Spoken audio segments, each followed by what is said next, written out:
have a document. We might have a cheat sheet. Oh, do you? Oh, yeah. Yeah. Jeff did put a cheat sheet, so someone could go look at that if they want to. But let's do a recap of last session, and there are 4 of you, and I will roll 1d4 based on what I see in the Hangout window. And I got a 3, which is 1, 2, 3. Michael Mosky. What do you remember at the beginning of last session? I didn't have the dog. Correct. Correct. For one. At the beginning of last session. Yes. I don't really remember the beginning of last session. I remember the middle and the end. Okay, who can help him with the beginning? Who wants to help him? We split up. We split up. We split up because we were supposed to. There were like you. So Boris and Nero went to the gate. You and I went to the tavern keep. We were trying to rent the table. Yeah. Okay. So I was already mad at Nas in the beginning of last game. Yes, you were mad, and then you went to get a table. What happened? Okay. And posting evenings. Yeah, and what happened when after you got the table and I went and started posting the thing on a pole outside the place? Okay, so I carried the table on my back to the courtyard, and then we paid somebody without intimidating them for some reason. You forgot something. You forgot something. What happened? The tavern came out. He was mad. Yeah, you forgot all about the chili. How did chili enter into your life? Oh, I beat the hell out of the tavern. Because he threw hot chili at you. Man, you are really bad at this.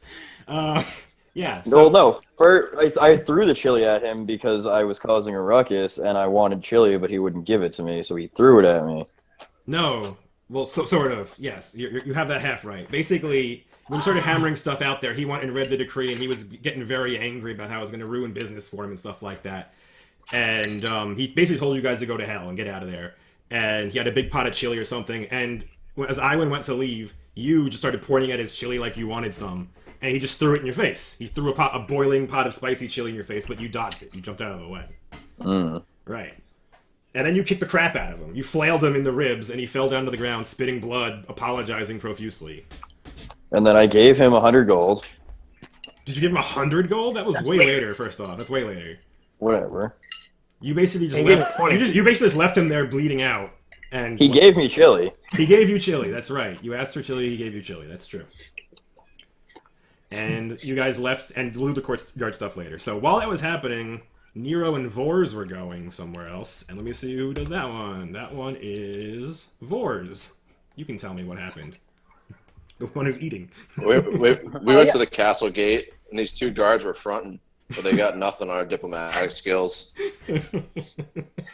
So we posted the edict or the decree without any issue whatsoever. No joke.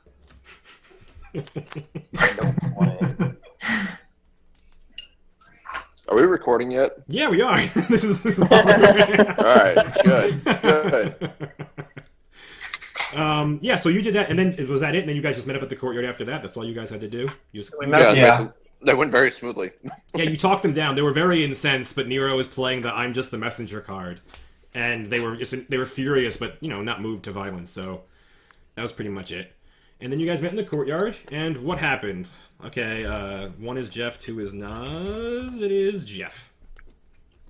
So then we went to the sheriff's office, and I think Nero went in by himself, and then maybe with Simri too, actually. That sounds familiar. And then Simri's mother resigned, and the rest of the guards were kind of pissy about it, and so they threatened to shoot with their crossbows, but then put them down, and then left, and then tried to ambush the party, which was dumb because then Boozle Bob fucked them up a bit.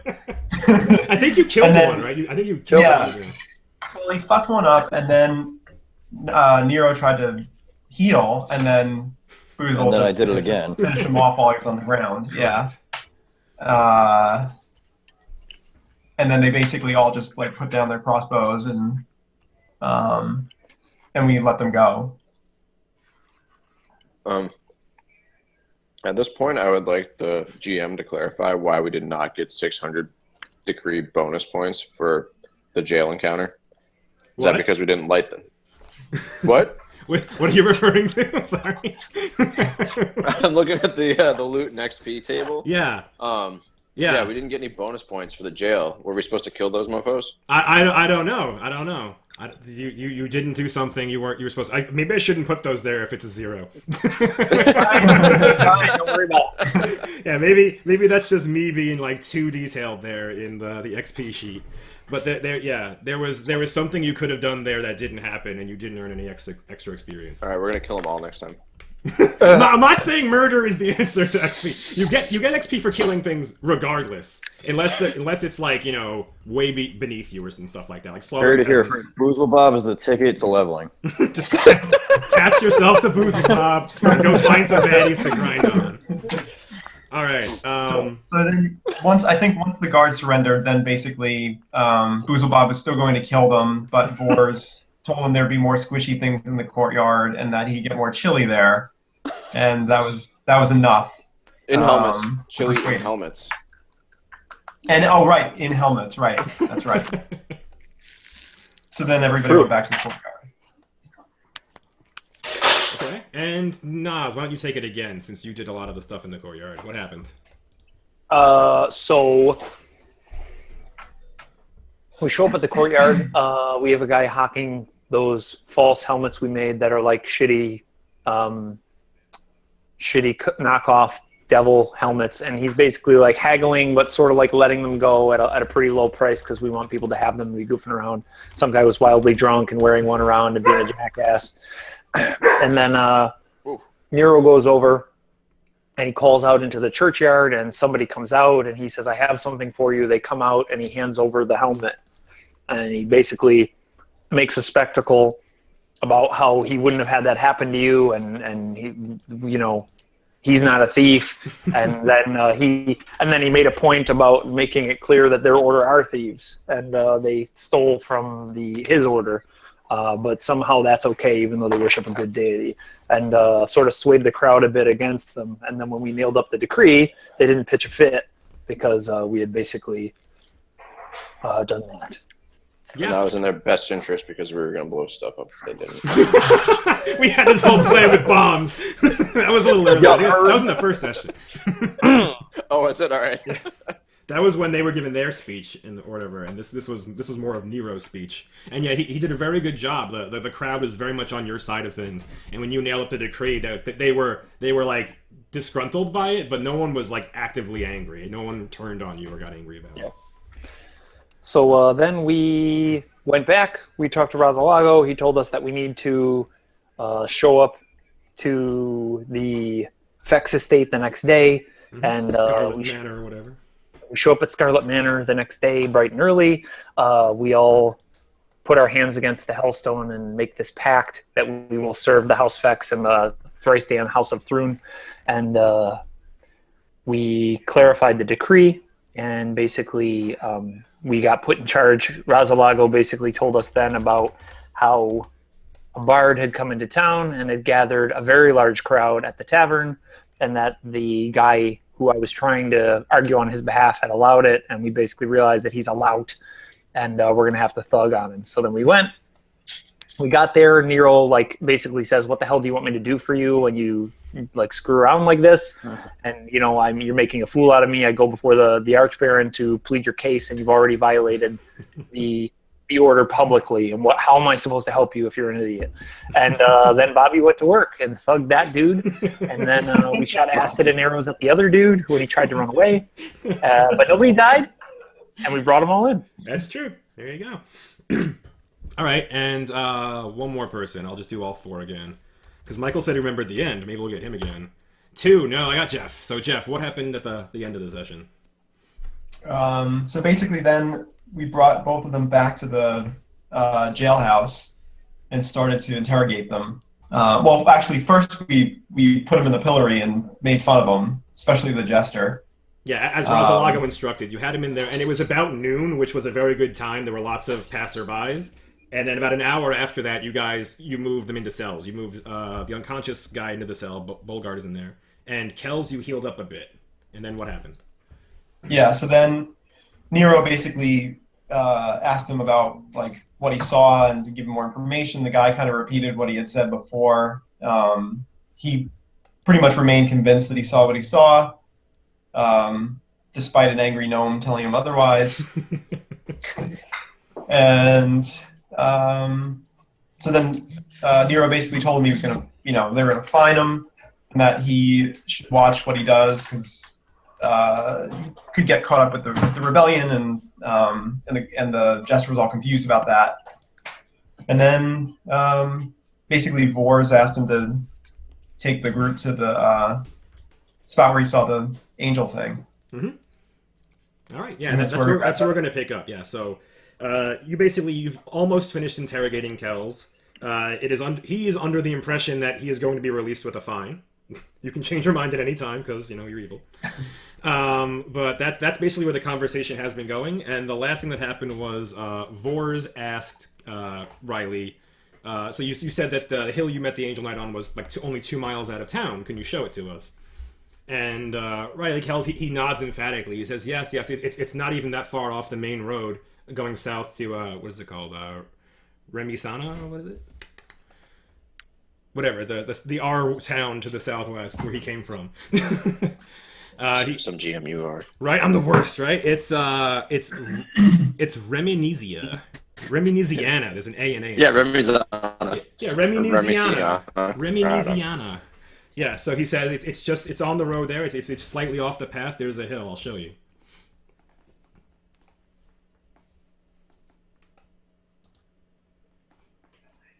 Let's do it. Okay. All right. So yeah. So we put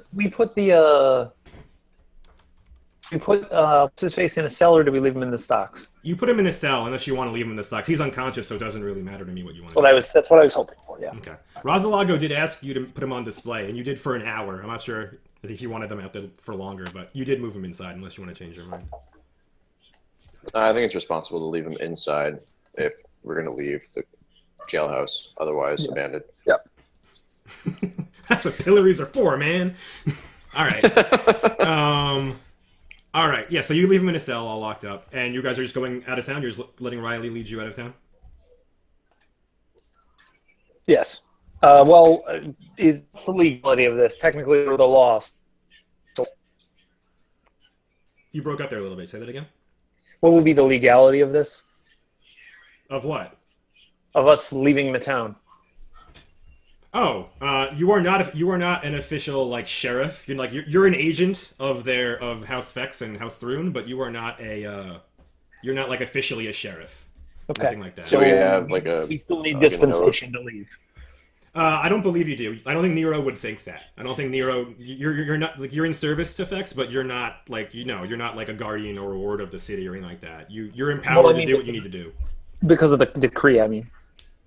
Oh, you have a thing. The decree said anybody who has like a signet or whatever of the house. You are totally cool with your sashes. Okay. Yeah. Cool. That's fine. I just want to make sure. Yeah. Sorry. Booze is double cool. Yeah, Booze is double cool because he's got 2 sashes going both ways. He gets in twice. All right. So yeah. So he leads you out of town, and let me see. I don't really have this Longacre map. Really isn't that useful, but. Yeah, this is gonna have to happen in the theater of the mind. I have to give you a handout maybe of the map of Cheliax. But yeah, so he leads you out. He's mostly just following the road to the south east towards that place, Remisiana. And he leads you off the road after a little bit, after like a mile and a half. He starts leading you off the road into like a little non-forested hill, and he says, "Right here, this is where it happened." And you were at a hill.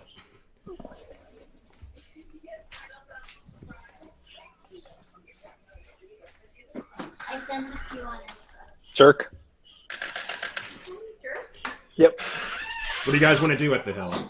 He's just gesturing to the ground, like this is where it happened. Nero basically does some looking around, does some detecting magic, does that sort of thing. Basically, I'm assuming that he's going to try to confirm what he thinks he knows, that this wasn't a real angel, this wasn't where like a gate opened to heaven or something like that. Mm-hmm. Yeah, you can go ahead. Give me a perception check. And your detect magic turns up nothing. You got no lingering auras or anything like that. Yeah, you don't see anything. You look around and you do notice the town about 2 miles in the distance. That's about all you see, though. What else you got? That one was me. But Yeah, I know. And Nero,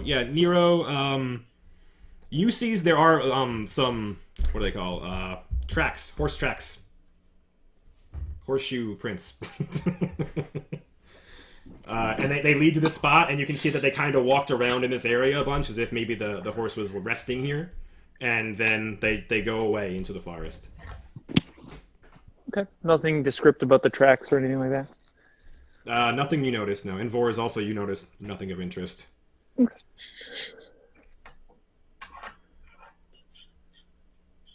What does Kells notice? I'll see, but I'm not sure if he would tell you. Let's see. He basically wants to get out of town, is what his new plan is. He doesn't like that you guys beat people up and take stuff. He will make a perception check secretly. He didn't roll very well. Boozle Bob, you see the same tracks that Nero sees. There's basically like a horse was here.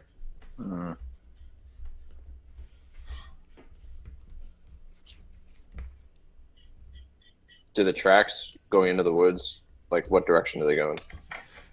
They are heading. Let's see if that you going there. So they'd be heading kind of northward, basically east of the town. You headed southeast, and the tracks are heading north to be towards the forest east of the town.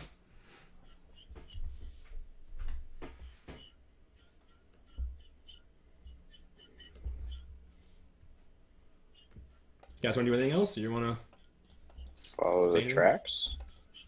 You want to try to follow the tracks? That's a survival check if you'd like to do that. So Which one is that? only one person can make them. Right. So it's basically go to skills. It's the one that's like the snowshoes. So who do you think is the best? Well, Vors is Oh, not. that is terrible. Vors, buddy. Yeah. So Vors didn't help anybody. Is anybody better at survival? Does anyone else want to make that check? Wait, do I have to resync my Yes. Yeah, to get your new stats and stuff. Yeah. Yeah, because like it should be impossible for me to roll a 3. Yes, that you have a +0 on that now. So that 3 is actually supposed to be 7. So that's still not good enough to follow the tracks. But who else? Anybody else want to try to make the check? Sure. Boozle Bob. That's close enough. Let me double check. How do I resync? Right click yourself, and near the bottom of that list, there's a sync button. Oh. Thank you. Let me see. It's been several days, so what does that do? Nope, Boozle Bob, you cannot follow the tracks. You do see that they go north towards the forest, but after a little bit, they get really hard to follow. All right, so you guys want to do anything else? No. Just head back in. Joe, Yes. All right, Kel. question about legality. As agents of the house, would we be able to let this guy go if he wanted to leave town? Yeah. You were supposed to just find out what he knows, and you have no real legal reason for holding him, unless you want to try like throwing sedition and stuff at him. No, it's whatever. If he's out of the town, it's whatever. Yeah, you have jurisdiction to let him go. Yeah, you are under no authority to hold him. Okay, so basically Nero will ask him if he's coming back into town, if he needs to pick anything up, that sort of thing. He says that he was hoping to catch there's a river north of town. It's called the West Isled River or something like that. And he's hoping to catch a boat out of town going north to Sonara. With what's going on in the town, if you enter the town, I can't guarantee you'll be able to leave. So you might want to think about maybe going around town. He nods. You would know that the docks are actually outside of the city walls proper, so he could probably get away with that. Michigan. Yeah. Sorry? I was just looking at a map. Oh, did you want to say it? go ahead, pronounce it? What? Say it. Remisiana? Remisiana? Okay, Remisiana. I mean, it's a name from old Rome. Is it? So that's good to know. Okay. Yeah, they just used it. I am uncultured. They're unoriginal. Palmyra sounds like Palmyra. So anyway. Mm-hmm. Anyway, so we're back. So you guys, what are you doing with Kells? Slap him on the ass. and send him on Walking his back way. to the town, and then just maybe you should not enter the town again if you want to leave. Yeah, he's okay with that. He understands that warning, and he says, "I'll head to the docks then." He says, "I have almost everything I own anyway." And you guys gonna let him go? So Nero basically makes it clear that if he needed to get something out of town, he would help him to get it to leave, but that going back in is a bad idea. Yeah, he's fine as long as you didn't take any of his property and leave it in the jail. Did you do that, or did you like when you took him out here? Did you give him all his stuff back? Yeah. Yeah, then you're fine. All right, and there goes Riley Kells. Anybody doing or saying anything as he leaves? Boozle Bob? No. All right, there goes Riley Kells. He's done. All right, so what would you guys like to do next? You're back in town. It's the afternoon. I don't know what you guys are doing. I'm going to head back to the jailhouse, talk to Bolgert, see if I can get him patched up a bit. I would join for that. Okay. Anybody else? Are you all Hey, going, or are Booze. you separating? Hey, Booze, you want to get some chili? Yeah, grunts.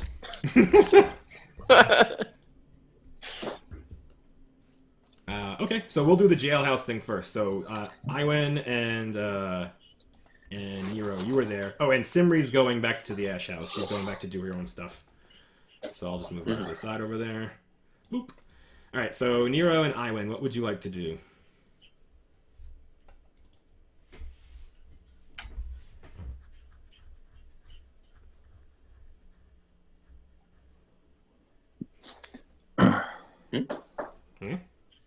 Nero, Iwen. Was there Oh, I'm so? Was there anything that were we supposed to find out anything from him, or like were we supposed to question him like we questioned the other dude? Bolgar? No. You were asked to make an example of him. Basically, he flouted like this decree went up, and that same night he had well over whatever the decree says. Like he had dozens of people in his tavern, and because of how like flagrant that was, they want to see him in the pillories. Like they want people throwing fruit at him and shit. Because Now were people reacting poorly to him, or were they just reacting poorly to the cows when they were in the pillories? they were mostly reacting to Kells and his story. A lot of the people that his tavern is the most popular tavern in town, so he's very well liked. And people were not generally throwing fruit at him, but they weren't openly supporting him either, because the mood in the town is pro Thrun. Okay. So Nero will just be in the cell and be binding him up a bit before he starts dropping serious healing on him. Just making sure Okay. everything's in the right place. So you're going to tie him up, you got rope or whatever? It's a jail, I'm sure, or Yeah, something. I assume there's stuff around manacles, It's whatever. probably manacles, yeah, I didn't check. Well, I put it in the loot list. Maybe it is in there. Let me see. Is manacles in there? It's not in there, but I'll just pretend there is. Don't matter. Yeah. You got manacles. We'll roll him up a little bit, it's fine. Fine. So No big yeah, so you got him bound, and you're gonna just magically heal him. He basically makes sure everything's in place, that he doesn't have any ribs out of place or anything like that, and then he just starts healing him up. Okay, yeah. So you wake him up, and it's fine. He has some negative hit points, but we'll just give him 8 or whatever. We'll pretend you did well. I was gonna say, tell me how much to give him. I'll throw hit points on him. No big deal. Nah, that's fine. He's got it. You heal him with one cure light wounds, and he'll wake up. Okay. And he coughs a lot, and you put his ribs back together and magically healed them, but he's still you can tell he's still extremely sore, and his organs inside are not happy about what happened to him. And he looks up You're at both telling of me you. I gotta break his ribs? You're not there, Boozle Bob. You left. You left to go get shit. No, he's telling me he needs his ribs broken again. So he looks up at both of you, and he looks around and sees that he's in a cell with his arms behind his back in a manacle or whatever. And he asks, "What do you want?"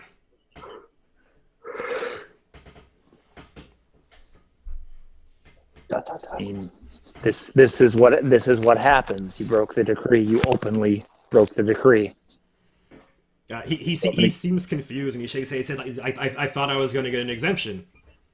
We're going. Yeah, you kind of jumped the gun. Would be in the future. He looks extremely sullen about it. He's just shaking his head, and he's not saying anything, just shaking his head. I've been given some leeway. They gave me some leeway with how I can treat you. I think if I left it to Bob, we'd be flaying you alive. So maybe when he comes back, let's not poke the bear, okay? He nods. He's made it very clear to you that he knows he can't beat you in a stand-up fight, especially if you're a group of 4 thugs and he's just the one guy. So he nods. He's like that dumb one. He really gets me going. He's Yeah, shaking his it's head. like a truck too. And he nods at that too. So I'll get you patched up as much as I can. I'll try to get you. I'll try to find some loophole to get you out of here. But for now, this is it. But you're gonna be fed. I'm not gonna hang you out to dry in the pillory all day. Just take it easy, okay? Go ahead and make a diplomacy check. See how well this goes over. Sure. Unless you're lying, then make a bluff check. I'm not lying. I know. But if you were an evil person, like, yeah, I'll take care of you. Yeah, so he takes this very well, and you can tell that he's very not happy. He's a prisoner. Sure. But you're treating him very well, and he understands that he's in a shitty situation because of what happened, for better or worse, and he's going to make the best of it. So he nods. He says, "Oh, okay," and he seems very compliant. Okay. So I'll drop a couple of heals on him just to Sure, go ahead. keep him fighting trim. All right. Okay, so did you want to ask him anything else before we jump to whatever Vors and Boozlebob are going to do? Yeah, we'll just whoa, Boom. good one. Money. See how good he gets. Yeah, that's good enough for now.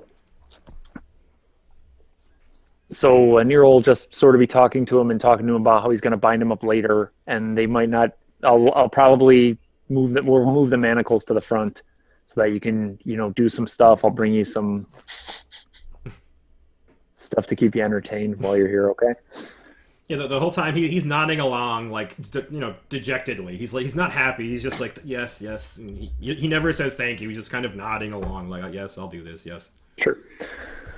And Nero will just try to sort of lead him through what happened the night before and like what went on with Riley and what Riley was singing and basically trying to gather intelligence about like who was there, who might have been doing stuff like that, looking for people who might be associated with the church specifically, but trying to be sneaky about it. Are you just asking him directly that, or are you asking pointed questions? Okay. Just asking him questions about what happened during the night, like pointed questions to gather that sort of intel. Bolgard says that he hadn't heard of the Bard before that night, and he showed up there and asked to play, and he sung okay, so I put him on stage. I didn't know that he was going to draw the kind of crowd he did, but I was happy they were all paying for drinks. Was there anybody there that you don't usually see? Um, What was the crowd like? He says it. There were dozens of people, like So he says there were a lot of the locals. The town's small enough that everybody knows everybody, really. And he says not too many travelers, maybe a couple of merchants.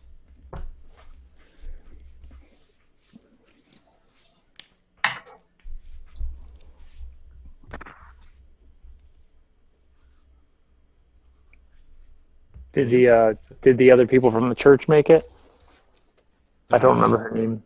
That's a good question. I don't know the answer to that, so I'm going to roll a dice and see if it randomly yes. No, nobody from the church was in attendance at the thing. And he says they don't usually come to such rowdy places as mine. I figured not, but... All right, we'll sit tight. All right, don't rock the boat, and I can probably get you out of here. Okay. He's very he's not very happy is the wrong word. He agrees. He's agreeable to all of this, and he just wants to get out as soon as possible. So he's playing the most polite prisoner you've seen since Riley Kells. All right, and you good? That's it. Yep. All right, Boozlebob and Vors, you were going to get chili. Was your plan? Mm-hmm. I'm I'm running interference so he doesn't beat the shit out of Bulgard again. Smart. Okay, yeah. So you take that was a smart But move. Bob doesn't know that. That's when you're considering an MVP for the session, consider that. So you guys show up at the tavern, and the tavern is still open in Bulgart's absence. One of the barmaids, who do not have names in the adventure, I'll pick one later for them. But one of the barmaids is basically taking up all of his tasks in his stead, and just doing the best she can. And it's the afternoon, so it's not super busy. It's before dinner still. It's after lunch and before dinner. So you show up, and it's basically they're just cleaning things up and getting things ready for the dinner rush. And you guys show up, and what happens? Boozlebob sits down and points at Barmaid too. Yes, she looks at you, and she's not very happy. She's not like gritting her teeth or anything, but she's kind of giving you like the dagger eyes. Mm. Do we recognize her as one of the barmaids from the other night? Yes. She's not the one that helps you at the table, but she's the other one. Yeah. We Boozlebob intimidates her. Tries to intimidate her. That is actually not good enough to intimidate a barmaid. Yeah, so how do you do that? Explain what you did to try to intimidate her. Oh, I'm just staring her down right now, pointing at her. Okay, yeah, so she's staring back. She's completely unaffected by you. And I'm going to roll her intimidate just to see what happens. Yeah, so she also doesn't scare you, but she's giving you the stink eye, and you're staring back like angrily, and neither of you are scared. and she looks at Vors and says, "What do you want?" We just want some chili and a couple beers. Yeah, so she looks at Boozlebob as if like she's looking like you're getting chili. Yeah. I said he'll take a double. Boozlebob hasn't stopped staring. Okay, yeah. So she just goes. Ugh, she storms off into the kitchen behind this curtain, and goes to get some chili. And yeah, Boozlebob can have a double. So she comes out only a couple of minutes later, and she's got a bowl and 2 bowls for Boozlebob. So she put them down on the table. And she also has 2 beers. Yeah. Oh, she tells the other barmaid to go get the beer or whatever. So she goes down and she gets some dwarven ale, and she puts a mug down for each of you. Boozlebob grunts and says double. at the beer, you did that? Yeah. And I say, don't worry, he's good for it. Like, yeah. Barmaid 1 goes downstairs and gets another one and comes back up. And she puts it down in front of you. I say, hey, how are you guys doing? Like, everything all right? I'm sorry, things got a little out of hand the other night. Barmaid 1 is kind of just being quiet and kind of not answering your question, but Barmaid 2 it looks like she's biting her tongue, and she's just shaking her head and goes, it's not okay. Right. Boozlebob is eating his chili messily, very obviously, like spattering, like the chili's getting all over the bar. I pick up a napkin and lovingly dab the chili from his cheek. Yeah, so the barmaid isn't afraid of you, and she's like Vors hasn't tried to scare her yet, but Boozlebob, you have not scared her, and she's basically your equal right now in this conversation, and she doesn't want to even talk to you. You can tell that she's only answering you because she doesn't want to get hit in the stomach with a flail. Boozlebob is dragging the flail across the top of the bar to clean up the chili that he spilled. That's like cleans now, huh? So you're just like smearing chili across this. And she taking like the top coat off or whatever. Yeah, whatever the polish or whatever was happening. Yeah, so she just sighs heavily, and she says, I have work to do before the dinner rush. Is there anything else I can do for you? Boozlebob says triple. And she shouts back to the barmaid and she says, 1 more for the road. And she comes up with a mug and hands it to you, presuming you will leave. So, all right. Hey, Boozlebob throws a bowl on the floor and says triple. He wants 3 more. No, I want more chili. Oh. Let's see if they can sense what you're trying to say. Yeah. Sense motive. Yeah. Barmaid 2 understands what you're saying, and she's like, "Fine, fine," and she goes in there and she hands you another pot of chili, and she says, "Bring back the pot next time." Boozlebob grunts and then she throws the other ball on the ground. That's it. She says, I "If say, you Bob, don't I'm bring like, back the pot, I can't make you more." Boozlebob Bob, grunts. it's really nice. It's really nice outside, Bob. Let's go eat this out on the deck.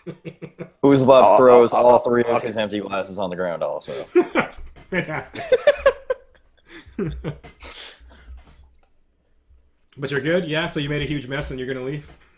Yeah, but I'm taking the pot with me. Yeah, of course. You're Yeah. eating it, yeah. Bring it back, though, because she wants it.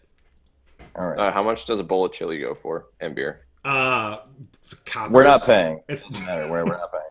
like it's coppers. It's not even silver. No, you're not paying. No, we're not. We're not paying. Stop it. How much does it cost, Joe? Literally, I can correct literally you. pennies. Like it's a penny for a beer. All right. Because like friggin' farmers can afford beer. All right. Can I do a stealth check to like slip the barmaid? That is a sleight of hand check because you're doing sleight of something hand, nimble. all right. Yeah. So that's a guy flipping a coin on the skills tab. So click on yourself and click All that. right. So this is basically for Bob not to notice that I'm slipping her like I don't know, a silver. Yeah, silver. Yeah. So go ahead. You got to beat his 11 perception. That is correct. He rolls against your roll. Yeah. Boom! So you just very nimbly as you're walking out slide a silver piece onto the counter, and Bob does not notice as you walk out. And Barmaid 2, she nods at you. Again, she's not happy or smiling or anything like that. She's not pretending to be your friend, but she just nods in respect that you actually paid. And there you go. And you guys are off. Boozlebob just pays with the blood of his enemies. So All right, I'll drag you guys back to the jail. And let's say, so it's now about dinner time. You get here, and it's just about dinner time, and they finished interrogating Bogart. And we can add some more RP on the Google group if you want to talk to Bogart some more during the... We can gloss some more stuff in there. What would you guys like to do? It's just about dinner time. well, I've got a pot of chili, so I'm going to offer everybody chili. Fair enough. I say no, thanks. I'm good. I already had some. So Nero gives the chili the hairy eyeball to see if like there's anything crazy floating in it, and then we'll probably dish some up. Yeah, it looks pretty good to you, yeah. Feed everybody.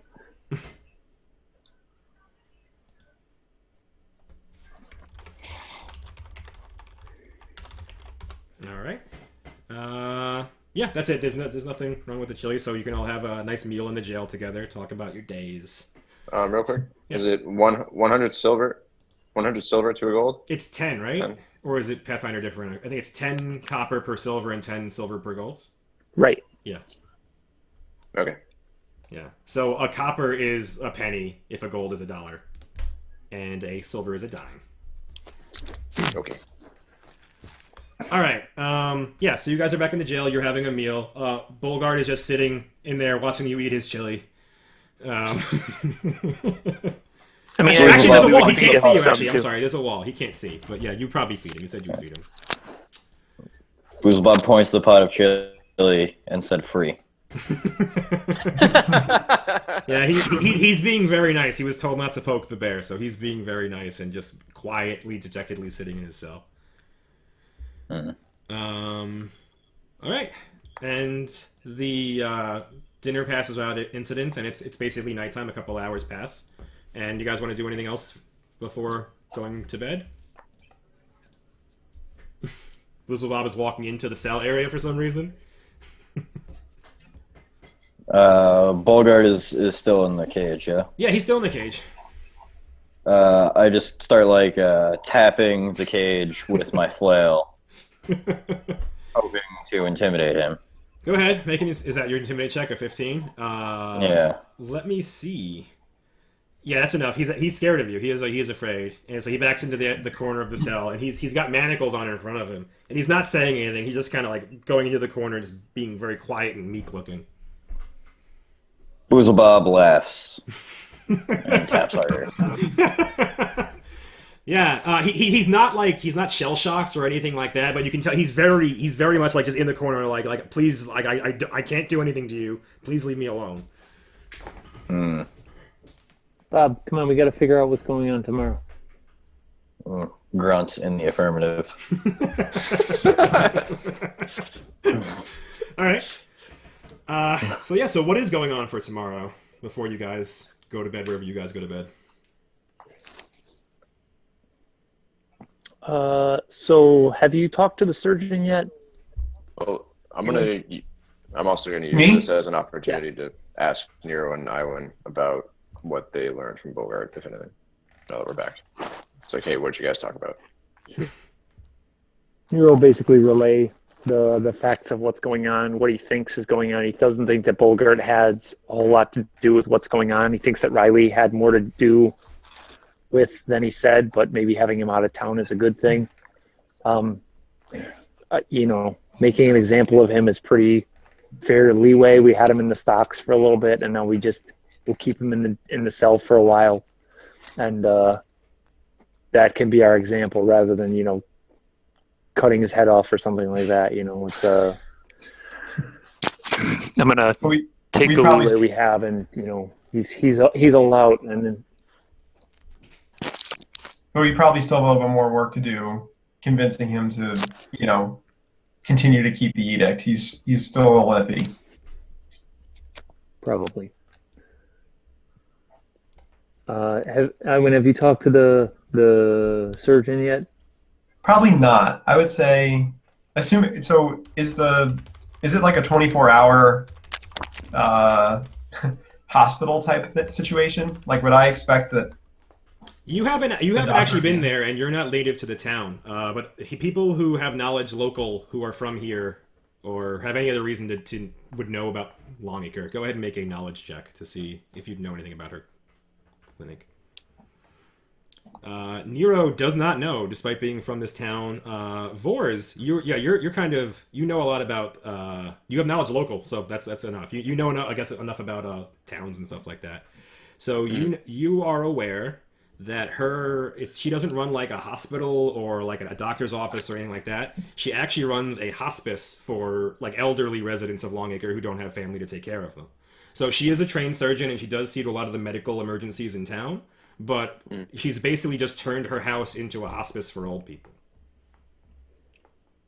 All right. Yeah, we should definitely go talk to her. So maybe we should make a beeline for her tomorrow. Well, it's like just barely after dinner, isn't it? No, it's a little. Is this during the summer? How long are the days? I don't know what month this is supposed to be, so what we can say, I think I said fall when I told Nas something. I think he said it was summer going into fall. Yeah. All right. So the days are long-ish. Yeah. And are there torches in jail that we can use anyway? I posted, I think, the whole. I'm gonna say yes because they're a copper. You can find a torch if that's what you're looking for. They have nothing. Yeah, I mean, yeah. So we'll grab some torches if it's like twilight, and I'd like to head over there. Okay. Does everybody agree? No. I don't. I mean, like, if somebody has an emergency tonight, like, I mean, we have exceptions. We can get in and out of the town as needed. But if she's going to go about her business, she needs to be able to move freely and help the 6 people. Nero, I suppose. you of all people should appreciate that, I think. I suppose. Do you want us to stay here and hold down the fort? Did you and I wouldn't want to go, or should we all go? Or Sure, that's fine by me. I'll go. Yeah, Iwan, are you coming with me? sure. She's the one Hey, who had Bob. gotten the information about like what the Archbaron said, right? So she'll go. Yeah, that's true. You got all the clarifications. That was all you. Okay, so you guys are gonna head there, and let me just do something else I was doing. Should have had this better prepared. Anyway, yeah. So I'll just get you guys over there. I'll do that in a little bit. Anyway, so I'll take. It was Vors and Iwan, right? That was who was going. All right. Yeah. And can we assume that like Iwan asks Vors about the doctor on the way, and that he conveys the information about like what she does? Yeah. her? You guys can talk along the way. That's fine. Yeah. We don't need to roleplay it if you don't want to. All right. So you guys show up, and this is the hospice. Let me know when it loads for you. It's not too many things. Hopefully, it's not too long. 4 out of 5 cached. Damn it, it's got a map. It's got a map. We should have went.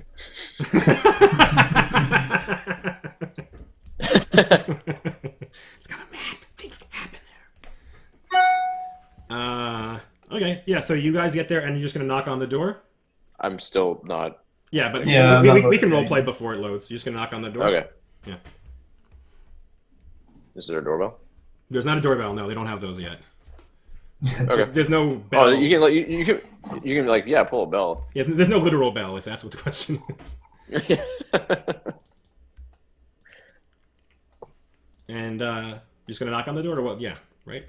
Yeah, sure. Okay, yeah, so she, there's a bit of a delay, but eventually she does come to the front, and it's Dr. Guria Rohalendi, the town doctor.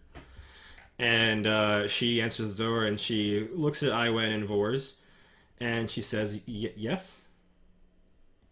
Hey, you asked us a bunch of questions about the edict a few days ago, or a day. I don't know how much time has I passed. think it was since pretty sure it then. was yesterday. Whatever. Yeah. Okay, so yesterday, yeah. She nods, yes? And we went and we got answers. So can we just say that I forget what the questions and the answers were, but can we just say that Iwen basically just conveys what the Archbaron. I think Vors would ask if we might be let in so that we could talk to her about the exception that we were able to get for her. She says yes, but I warn you, it's not too comfortable inside. And you can come inside, and this first is like a little like antechamber where she has like a desk and some tables and some chairs, and she's basically asking you to sit here. And there's a curtain here, and if you peek through a little bit, it looks like it cuts out when I hit space. So hold on. If you peek through the curtain a little bit, you can there's lots of elderly people in beds just lined up next to each other. You can kind of see through a hole in the curtain. And she sits down at her desk and she says, yes. So what about these clarifications?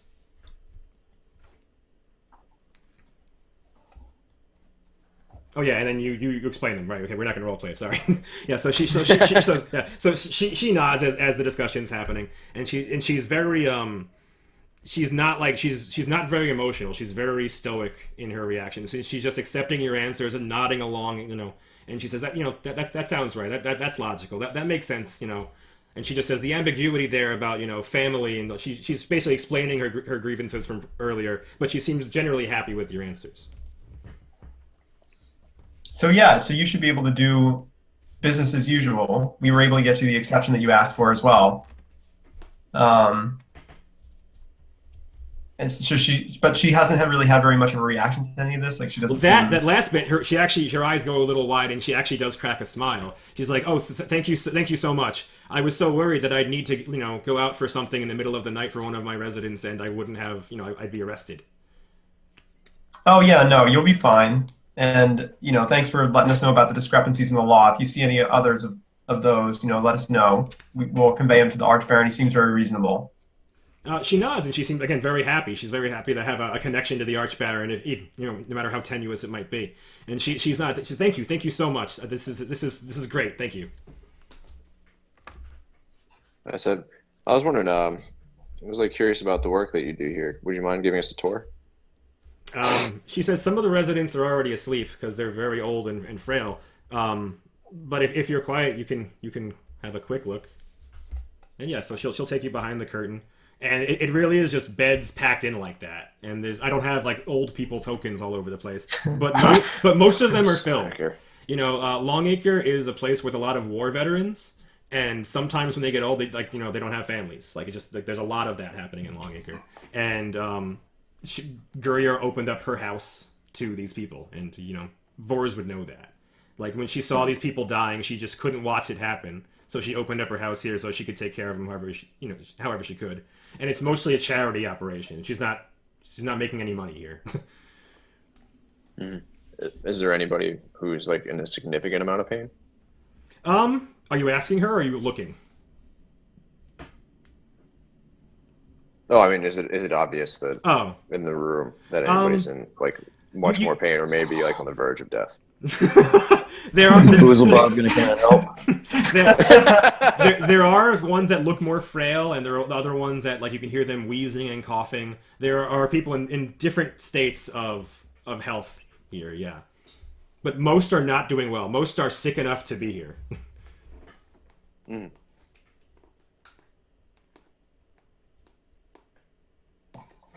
So This is really tough. So what do you have upstairs? Sure, we can do that. But what did you say, Iwan, while that's happening? She was just going to say, like, oh, well, this is really tough. None of these people have any family or anything to help. And she shakes her head. No, it's tragic. She says, the heroes of war are left here to rot. It's a shame. And you're dealing with this all by yourself? She nods and says, I used to have an assistant, but I had to let her go a few weeks ago. Why? She says, I'm truthfully, I'm short on money. The donations haven't been very good recently because of all the tax increases in town.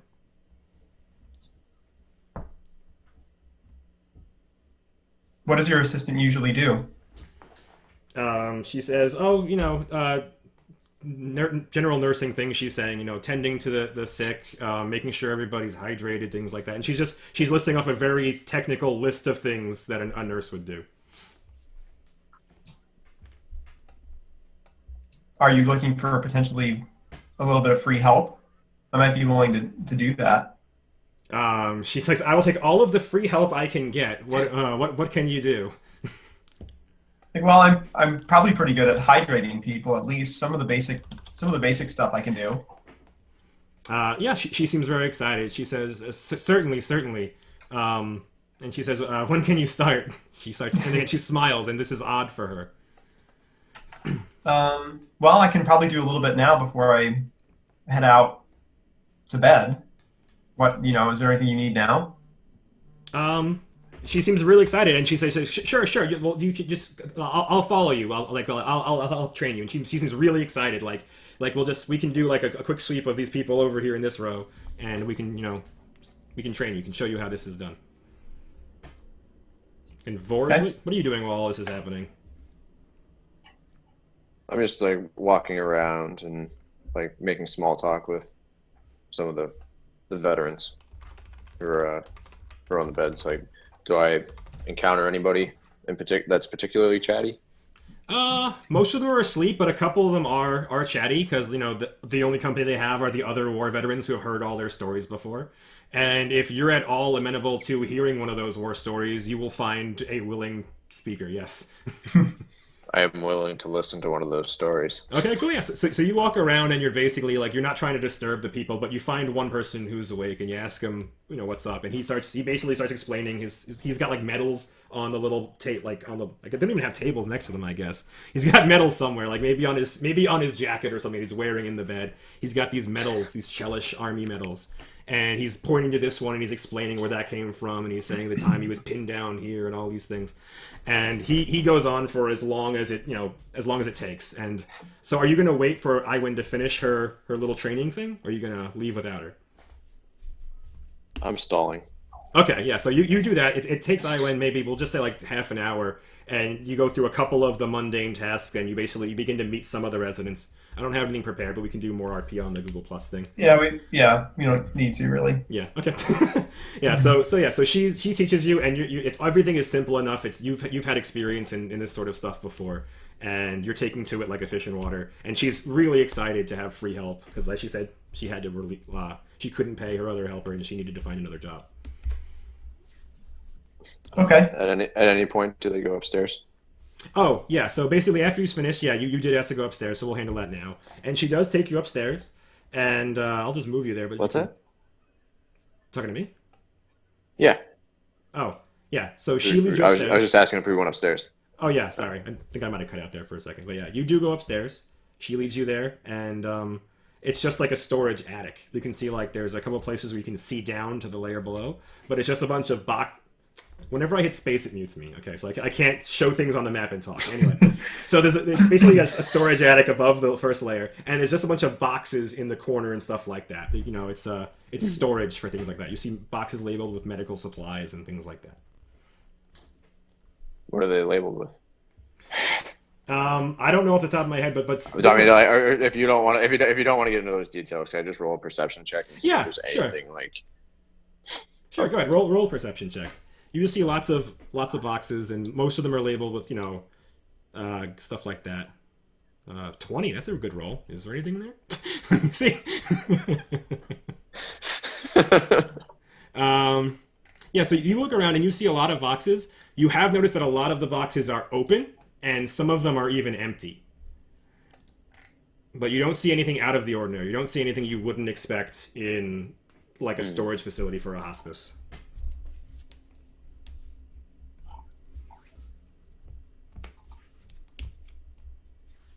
I offer to help bring the empty boxes out, so there's not as much clutter up there. She nods and she's she's thankful for that. She says they're too heavy for me, and I don't have much help. All right. Some of them are big wooden boxes. They're not just like cardboard, because that's not really real yet. I know just the guy to move these. Yeah. I'm just saying, the last time Boozlebob got conned into moving something, he didn't get the dog, so... It's true. He remembers that. So, anything else you want to do with Gurya Rohalendi? Does she ever bring us into the back room? The back room here? Which or... How do I make it? It's Get the pointer. space. It's space. You have to hold it. And you can't talk while doing it. Okay, yeah. She didn't take you there. I can talk while I do it because I'm using two devices. Oh, you can. You're fancy. I see. She doesn't take you there, and she also doesn't take you into the kitchen for what it's worth. But if you ask to go before you leave, she has no qualms letting you go inside. Okay. I was basically just trying to case the joint. Yeah, that's fine. You can go. You can make another perception check to see if you see anything weird in that other place. I gotta click myself. Right? It's the worst. Yeah, you don't see anything out of the ordinary. Again, it's mostly just storage stuff. This is more for food and serving, stuff like that. Upstairs was more medical supply stuff, and this is more day-to-day use. All right. And there's a small kitchen over here where they make food. I think it's also an outhouse. Right. Do I recognize anything that could be used for explosives? No, there's nothing here that could be used for explosives. Or incendiary things. Or what? Like just general incendiary things. The boxes are all flammable, and some of the medical supplies are cloth-based. You think they'd go up right. pretty good, but nothing explosive. All right. Thank you. I guess they would have oil, because if they have lamps, they'd have oil. So I'll say that's on the ground floor. In this room, they'd have, little canisters of oil or whatever they come in. Mm-hmm. Okay. Anything else?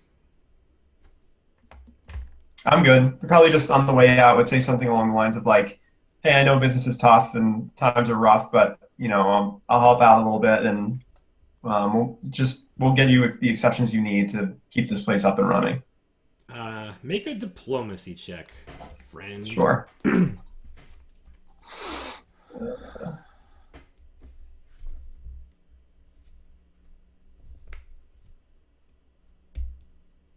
This one.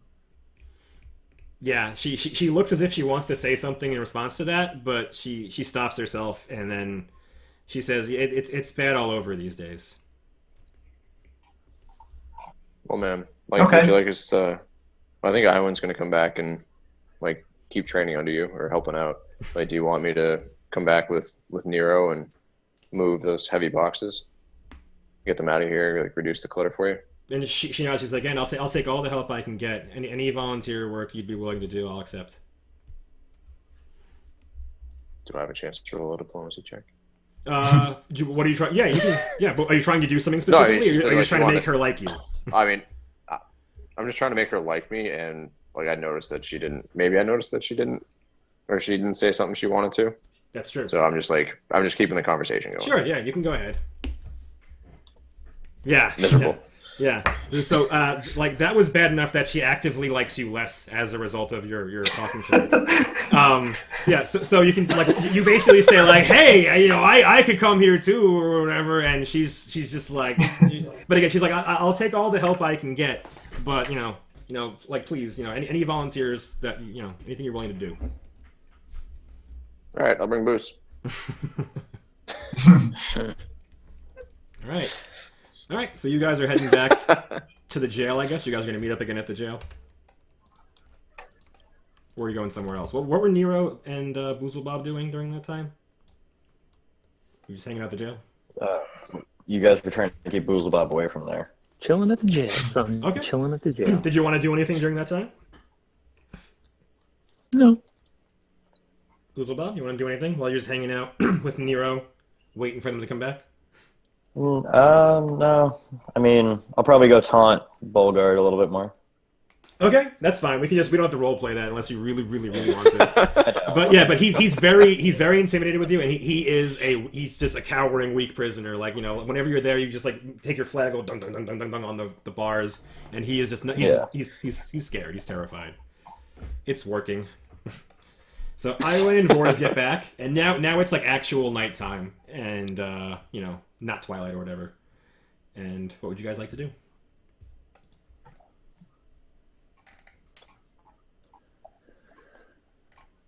Nero's just going to lay out what he thinks we should do the next day. And he said, I think we've done a good job diffusing what they're trying to do at the church, the way they're trying to stir the people up. I think we need to continue to do that kind of thing. I think the idea of volunteering with the hospice a bit and sort of glad handing the people is a good idea. I'm thinking that what I'm going to do is start taking this money and investing it in doing minor public things like rebuilding the wall on the street, and I can employ a few people a day, people who are looking for work, and get work done on different houses that need work, and just sort of donate the time and the manpower.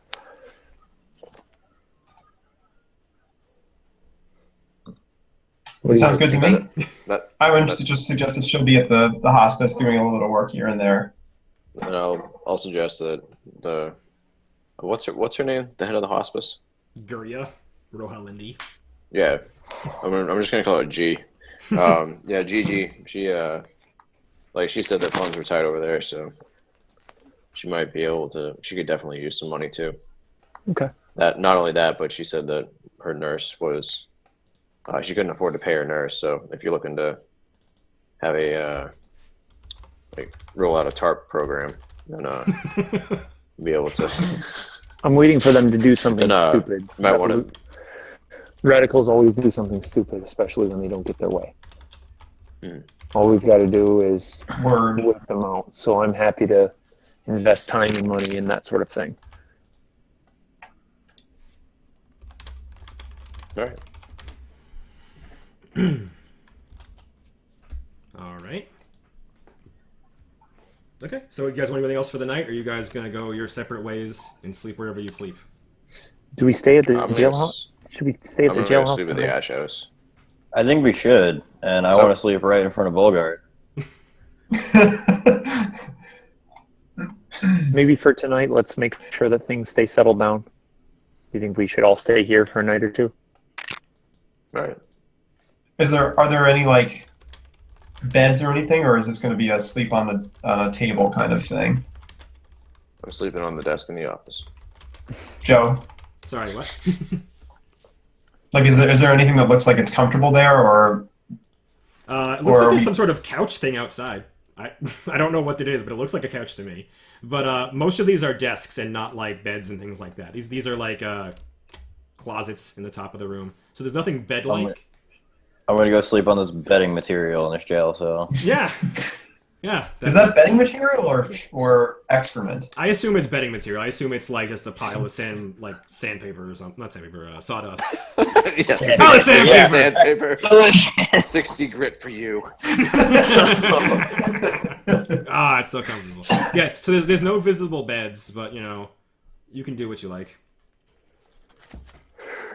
Okay, the little gnome's going to take the giant couch.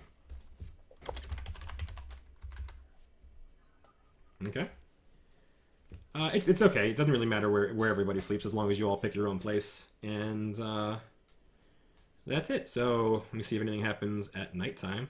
It says Nero is disconnected. Oh, great. Ah. Nothing happens at night. And it's the next day. You guys wake up. Bolgart's there.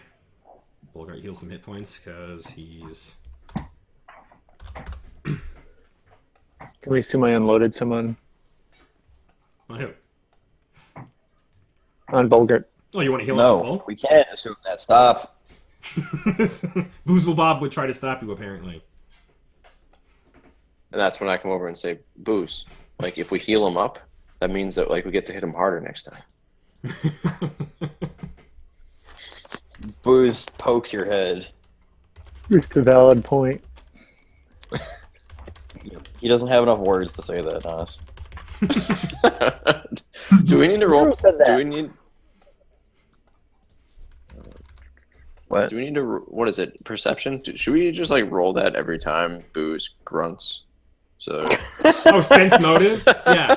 If you roll sense motive, Oh, yeah, you sense can... motive. Yeah, if you want to do that, if he grunts and you roll sense motive, Michael can just tell you words, if that's how you want to do his role playing, yes. And sometimes you just won't know, maybe. Depending, yeah, we'll figure out a system for it later, but for now we'll just do it and we'll hand wave it. But it'd be cool if it was like, depending on how complex the sentence was, it was harder for her to understand. Anyway, yeah, so nothing happened during the night. Nero apparently was able to heal up, Bolgart. And everybody slept and everybody woke up. What would you like to do? The town is yours. Boozlebob just staring at Bolgart, thinking that he looks much better today. Yeah, most of his visible wounds were already healed before you got back last night. Like when you went out, I healed him a little bit, so he didn't have any like visible bleeding wounds. But he's less like hunched over and in pain. But when you walk by, he still looks very much afraid of you and backs into the corner. Why are my hit points messed up right now? I don't know what's wrong with him. Because you probably didn't heal yourself after you resync. Oh, you gotta heal when you sync. Yeah, that's a rule. Everybody heal yourself for a bunch of hit points. To make sure you have full hit points. You have 25 hit points now, Michael? Is that true? Yeah. And you're not raging? Correct. Jesus Christ. Cristo Montalon. Yeah, that's just enough to top off Boozle Bob at this point. Alright, so yeah, there you go. So yeah, anybody doing anything in the morning? The town's yours. What are you gonna do?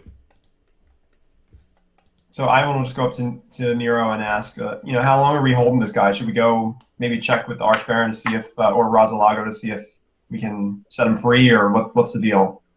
I figure a few days at least. You can ask Razalago to ask the Archbaron if you like.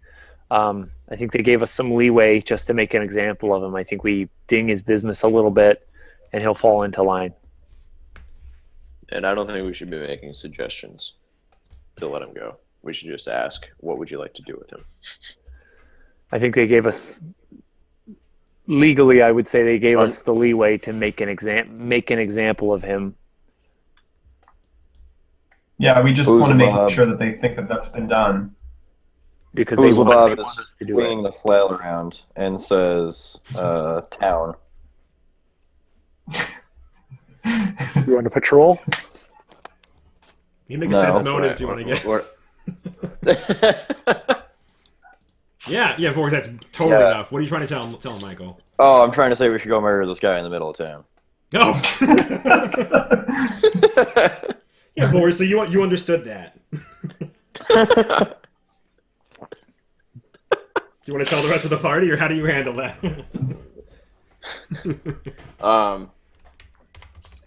I say, I ask Bob if he wants to go hunt deer. No. Hunts Bolgart. What about boar? We can hunt boar. Bolgart. I mean, it's basically the same thing, isn't it? Bolgart.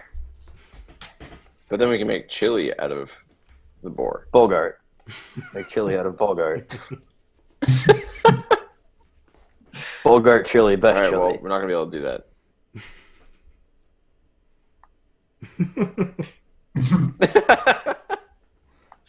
Boozlebob starts rattling How's the sound? the bars. If so, who has the key? The flail is a good enough key. No, it's a metal door. You have to actually you need to actually hack at it if you wanted to just burst it open or bend the bars. But there is a key. Are you? Yeah. My guy has like crazy strength. Yeah, but you still have to try. You still have to do it. Are you doing it? Are you bending the bars? Are you trying to break them? Yeah, I'm gonna bend the bars. Make it roll a d20 and we'll add your +5 from strength. And I gotta figure out how hard it is to bend the bars. No, you don't bend them. No. Hey, wait. Do you want to bash up those people at the church when they screw up? Do you want to do that? I want to bash up everybody all the time. That's the most words he's ever said.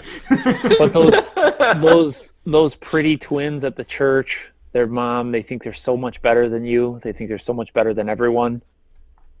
You're making Boozlebob angry, and he like puts his flail into the wall. I was like, Bob, we can make them watch. All we have Watch to do what? is wait a little while, and there will be all the fighting you could want. Boozlebob Bob. is standing next to Nero, and he says, "You lie," and touches his head.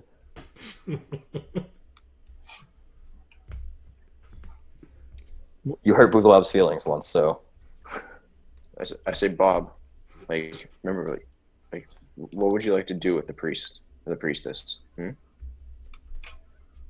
kill. Anything else? Chili? Yes. Chili. All right. Wait, Boozlebob holds up the pot and says, "Return."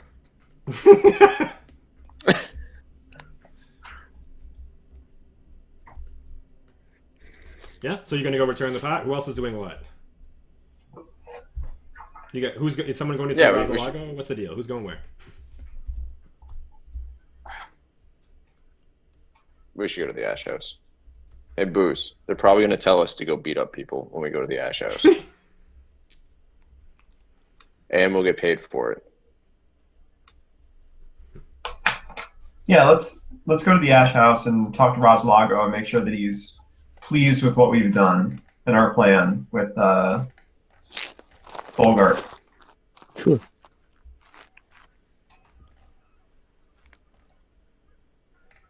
Okay.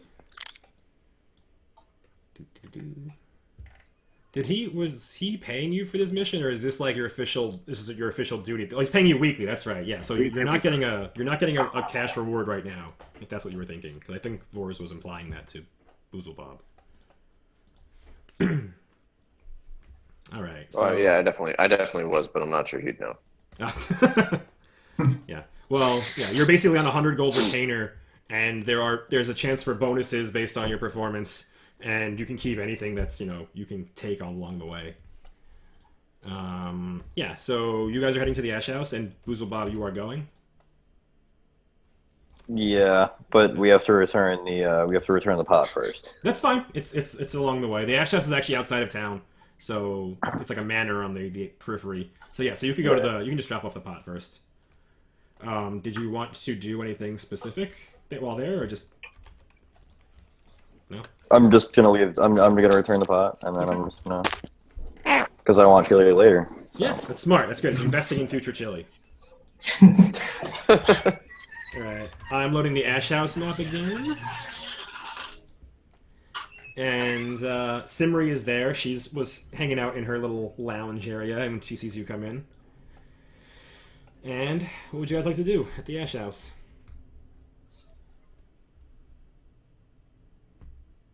I want to go pet Probably the just- gaming kitty. Yeah. Okay. Yeah, so you go into the room, and you guys can sit down around the table. And all of the shades that were here are now gone. Now that you've seen Razalago is just there. And he basically, he appears. He was like, you walk into the room and nothing was there, and then Razalago appears in the room. Just out of nothingness. And he says, "What do you want?"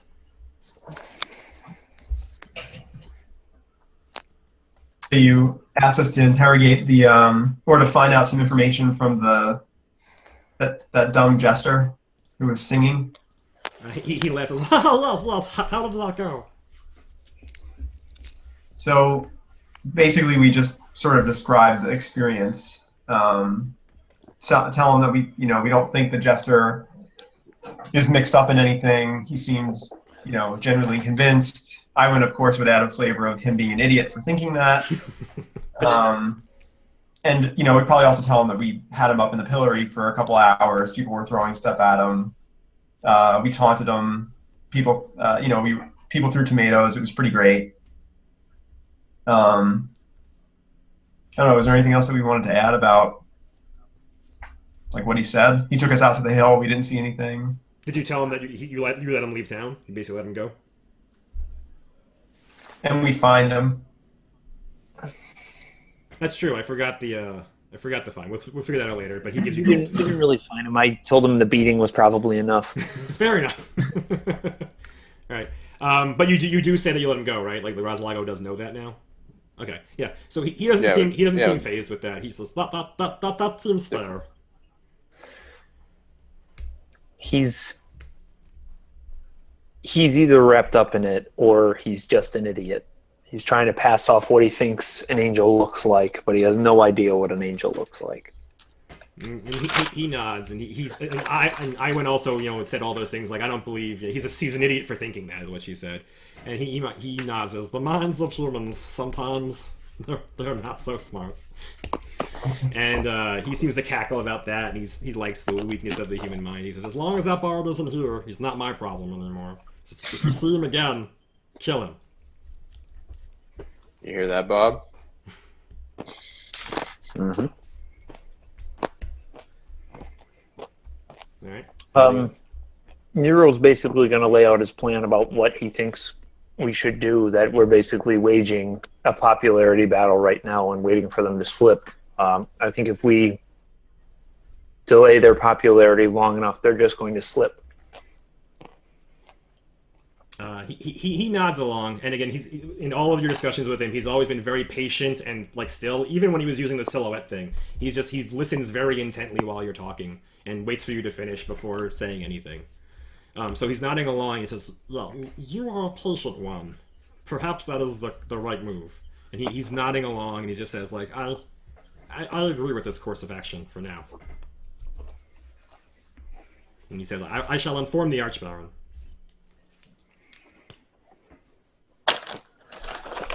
We'll hold I guess we'd Bolgard. also mention that we still got Bolgard, and just sort of mention what we did and that he was roughed up a bunch.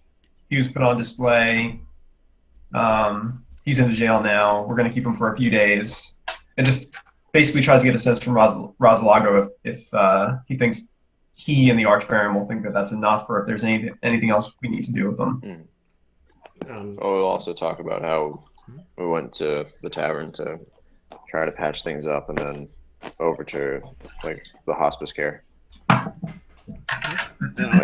basically sow some or build up some goodwill with the citizens on behalf of the Baron. Yeah, he nods along the whole time, and just like with everybody else, he waits for you to finish talking before he collects all the information he can from you before he wastes his own time talking. And so he nods along with all that, and he doesn't seem super interested in the nurse or anything like that, the doctor, sorry. And gotta turn off flux.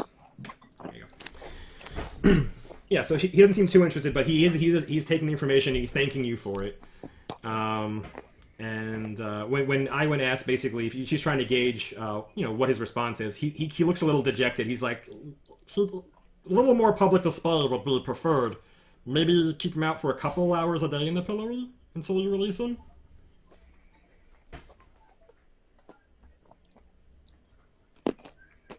Anybody?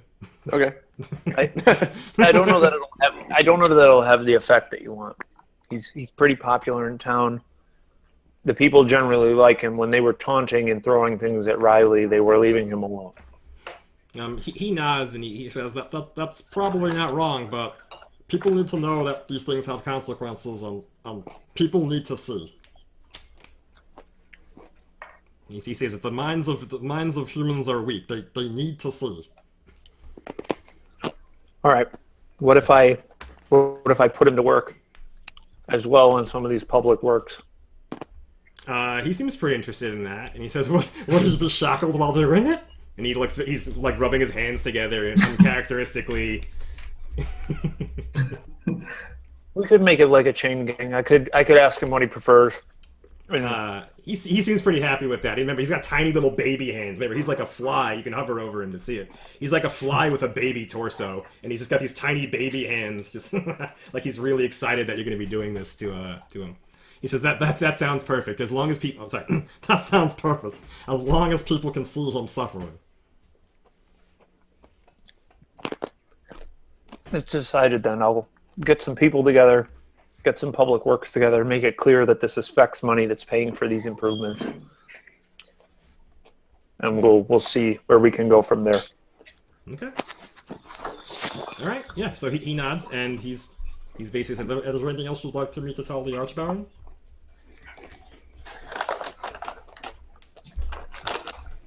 No. Anyone?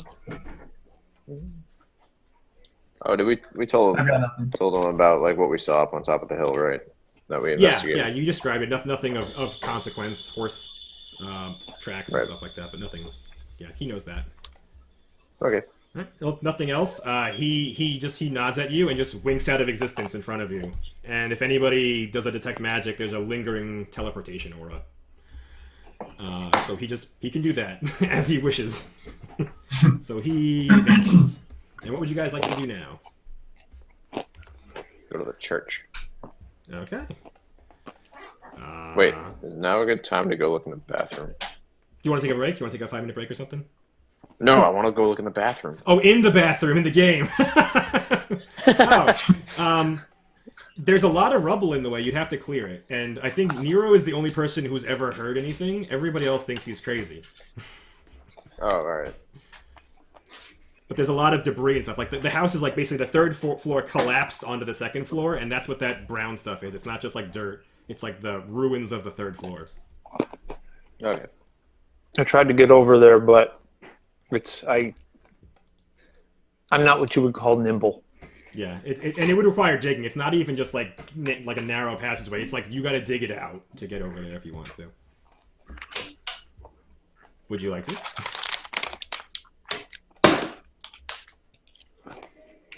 Nero wants to figure out where he could hire some workmen. So get some men in town who maybe like have a trade but aren't really doing a whole lot, bricklayers, and specifically like repair a wall on some dilapidated street and just make it a public thing. Okay, so you just go and you basically look for you could just look for laborers, like you go to like a town square or something. Pretty much, yeah. And he's going to ask Bolger whether he'd rather, work on these public work projects for a little while, or whether he'd be rather be in the pillory for a couple of hours a day. Okay. Bolgart says that he would much rather work than be trapped in a pillory for hours.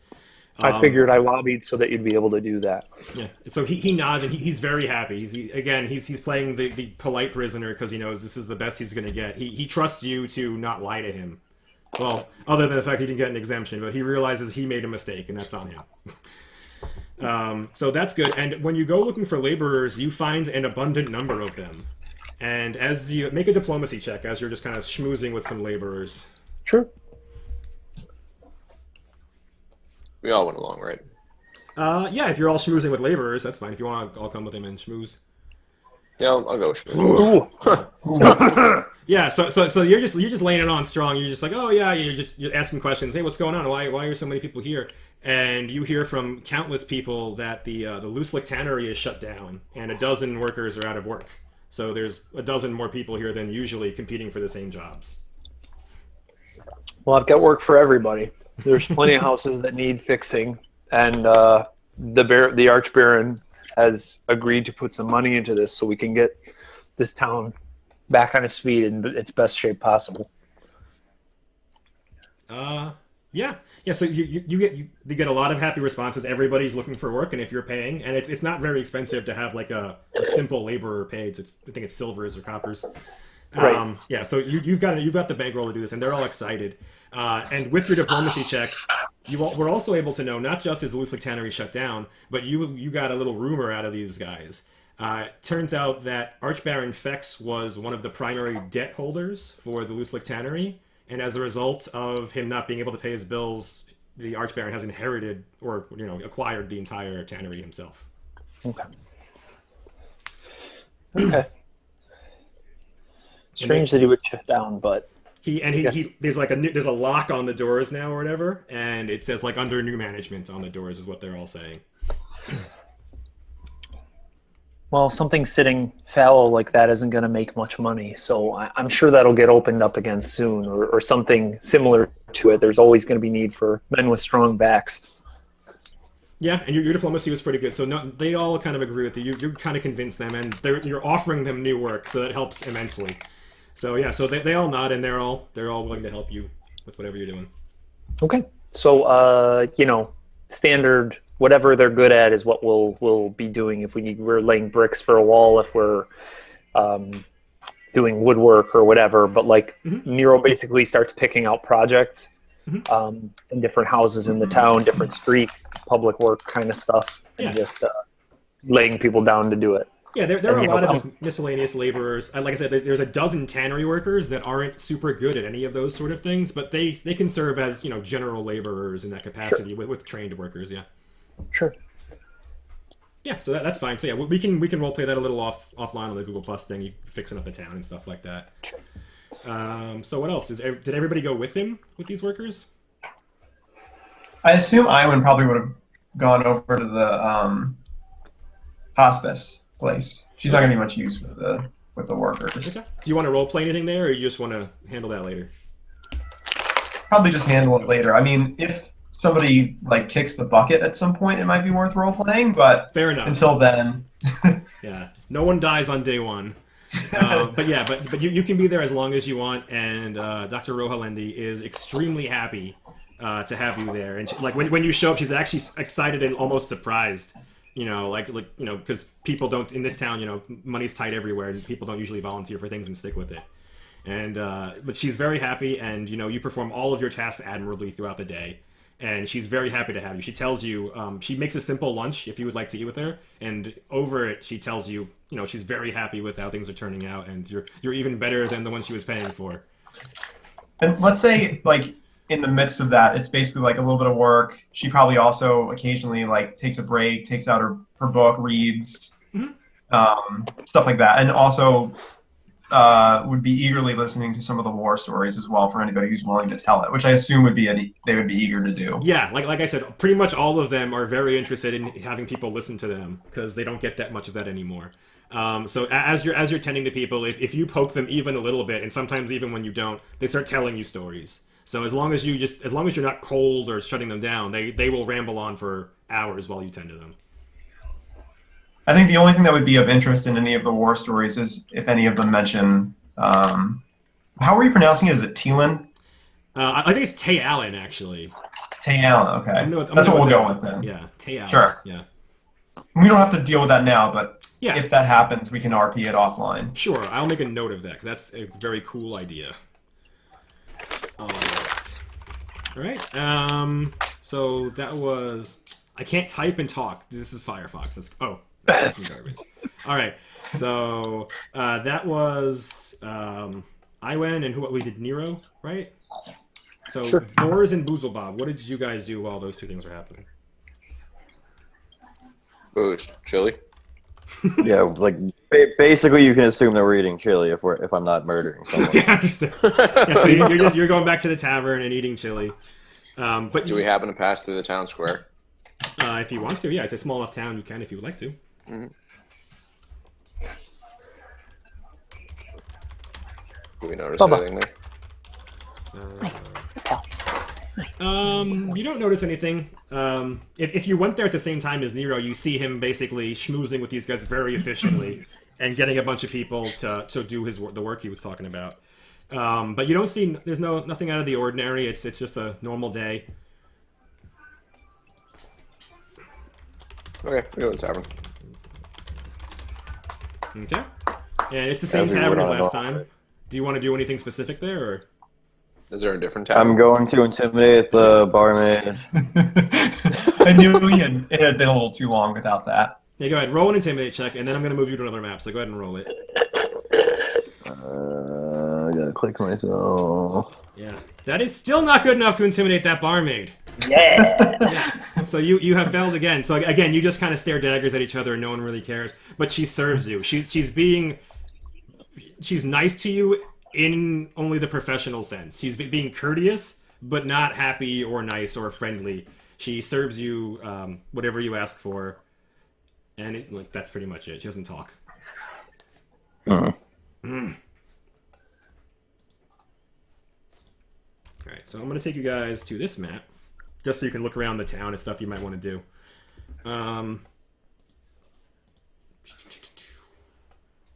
Yeah. This tiny barmaid is just... it's pretty good. Stone cold. Yeah, she's pretty strong, pretty bold. Not afraid of nobody. Anyway, yeah, so that's happening. And you want to do anything else with the day? Nothing is happening throughout the entire day pretty much so far. Okay. Nero at some point will duck out and visit the family home. Okay. And when we come back, when we come back together, he's probably gonna ask Iwan about the old folks' home. Okay. And he'll convince the workers, if they want more work, to just rendezvous at the jailhouse every morning, and he'll set them up for the day. Okay, yeah, and they're excited about that. Most of them, again, they're day laborers. They basically just do whatever needs doing, and having steady work is something they haven't had in a while. Except for the Tanners had steady work for a while. But they're all very happy to have a nice stable job, assuming this pans out tomorrow. But yeah, so you spend the whole day with them, and are you directing them specifically, or are you just like saying this is the job, go do it? What do you do? How do you interact with them? He'll direct them a bit, and he'll duck out for like an hour or something like that, but he'll come back and be praising the work that they're doing and like, oh, maybe this needs doing here. And okay. Yeah. All right. He's foremanning, but not more like a schmoozing foreman, like let them do what they know how to do and trying to learn how they're doing it. Okay. Yeah. Okay. So that's cool. And you're helping out. You're actually making the projects go a little faster, helping the unskilled workers get knowledge from the skilled workers. And Bulgart, fine. Yeah, Bulgart is around. He is volunteering. And do you have him in shackles? Like, do you have him like in a chain gang type thing?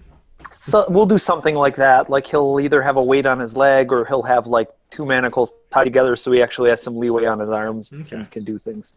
Okay. Yeah. So that Rosalago's happy with that. And yeah, so you guys are good. You do that. That's all the laboring happens. And let's fast forward to dinner. Like nothing happens throughout the day. If you guys want to do anything else, we can do it in the Google Plus group. But you guys, do you want to meet up or anything at some point during the day, or? Yeah, maybe we'll have set a time where we assemble or something. Sure. Would make sense. Okay. Unless you guys want to do anything else, we'll just fast forward to meeting back at the jail, then I guess. Sure. Unless you guys want to go someplace else, but where did I leave you? The tavern, right? No? The Ash House, that's where you all are. Okay, so you went there. I'll cut you guys, take you back to the jail. Your base of operations. Boom. Bulgard is still there. And it's about dinner time. What would you like to do?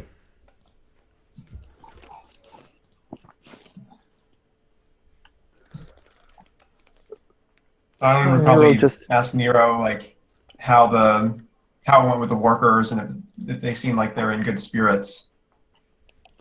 Really well, a lot better than I expected. I said the right phrase and told them that we were paying for labor, and everyone showed up in spades. I guess the tannery closed, and he explains what he heard about that. And so we've got more than enough labor. I should be able to keep these guys moving about the town, doing public works, and basically keeping everyone fairly happy.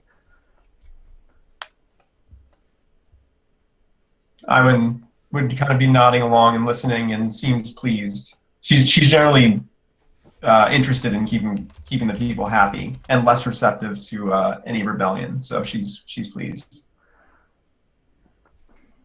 Okay. Anybody doing anything else? Are you guys good to call for the night, or what are you going to do? Oh, one thing I forgot. Yeah. At some point during the day, Nero basically asks one of the tanners if he thinks he can get a dog skin. He looks at you very curiously. He says, "A dog skin." I know it's a weird request. I figured if somebody knew where I could get one, it might be one of you guys. He shakes his head. He's like, "We don't make dog skin, but I mean," he says, "there's nothing stopping me from doing it." I don't want to go out and kill a dog or something like that. I figured maybe somebody was experimenting or learning, and there might be one lying around. No, he shakes his head. No, nothing like that. But he's like, well, I can get you one probably.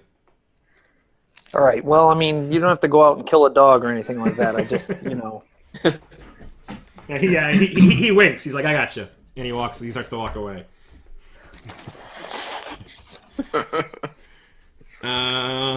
All right. Yeah. So it's basically nighttime. You guys gonna sleep in the jail again tonight?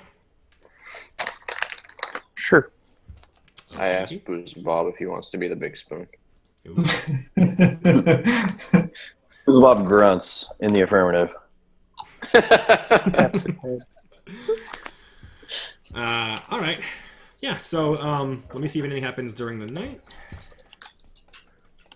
Oh, actually, I have one question about Sure. the day. So when the old folks were talking about their war stories and just generally talking, would any of them have I'm assuming not, but would any of them have said anything about the Glorious Reclamation and how they're feeling about it, or whether or not they're upset with the Archbaron or anything like that? I'm just trying to get a sense for whether or not I would be generally happy with them or skeptical of them. Well, there's a mix of it. So these are all veterans from the Chelish Civil War, mostly. They're old enough to be those people, and there are both sides of the fight. There are Thrun supporters and not Thrun supporters here, and you get a kind of mixed reaction. You can tell it's mostly a playful, it seems like a sports team kind of rivalry to these guys, because it doesn't matter anymore because they're nothing. They will be dust in a couple of years. So okay. they kind of make joke of it and basically say your side won, but you guys are bastards and all this stuff. And there's a lot of laughing going on. But the news doesn't seem to get into here too often, and they don't really seem to know much about the Glorious Reclamation. Some of them have heard of it, but they weren't there for the speech, and Dr. Rohalendi hasn't told any of them about it. So they actually start asking you questions. Would you answer? Oh, I think Iwan almost certainly would. So she would just, talk about how they were phonies, and she'd probably start spouting a lot of the stuff that's worked well for Nero, basically. She'll get up on the soapbox and do her best impression of Nero. Sure. If you want me to do some sort of check about that, I'm happy to do it. Diplomacy or perform, if you have perform, but just diplomacy. I think diplomacy is going to be much better for me. Sure. Yeah, it goes over pretty well. The Thrun supporters are actively cheering you on. Yeah, those guys. I didn't know they stole the holy relic. This is absurd. And some of them were actually trying to get out of bed and stuff. And the non-Thrun supporters, the losers of the Civil War, they're not as supportive. But you notice they get quieter. Basically, they don't want to engage. They realize that they're not winning this conversation. The mood in the room is pro Thrun. Okay, cool. Thanks. All right. And that was it. Unless anybody else wants to do anything else, you're going to go to sleep? Pretty much. And nothing happened during the night. I rolled that earlier. And... Should I roll a sleight of hand check while I'm the small spoon? You're sick.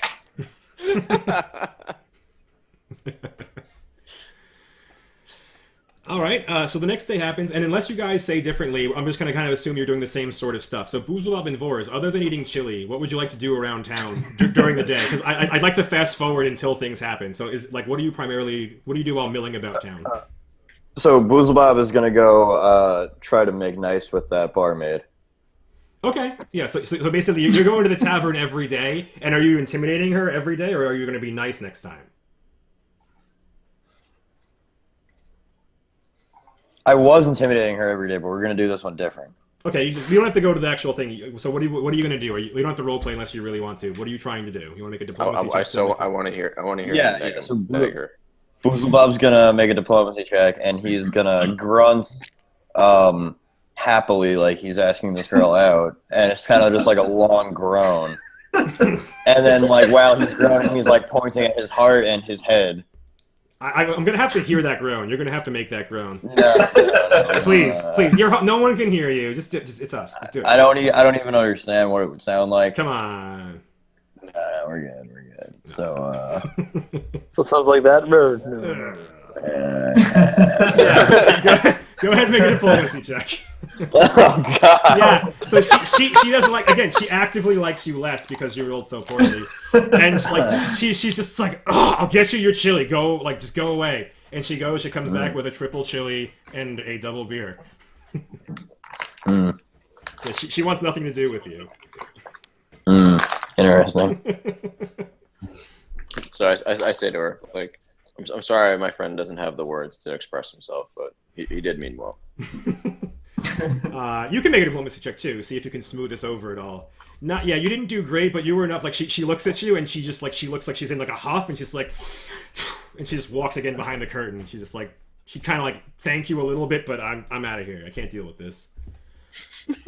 But back to the original question. So during the day, Boozlebob's trying to do this, but like in general, are you just only doing that, or are you walking around town? Are you trying to look imposing? Are you wearing your sashes? What are you doing?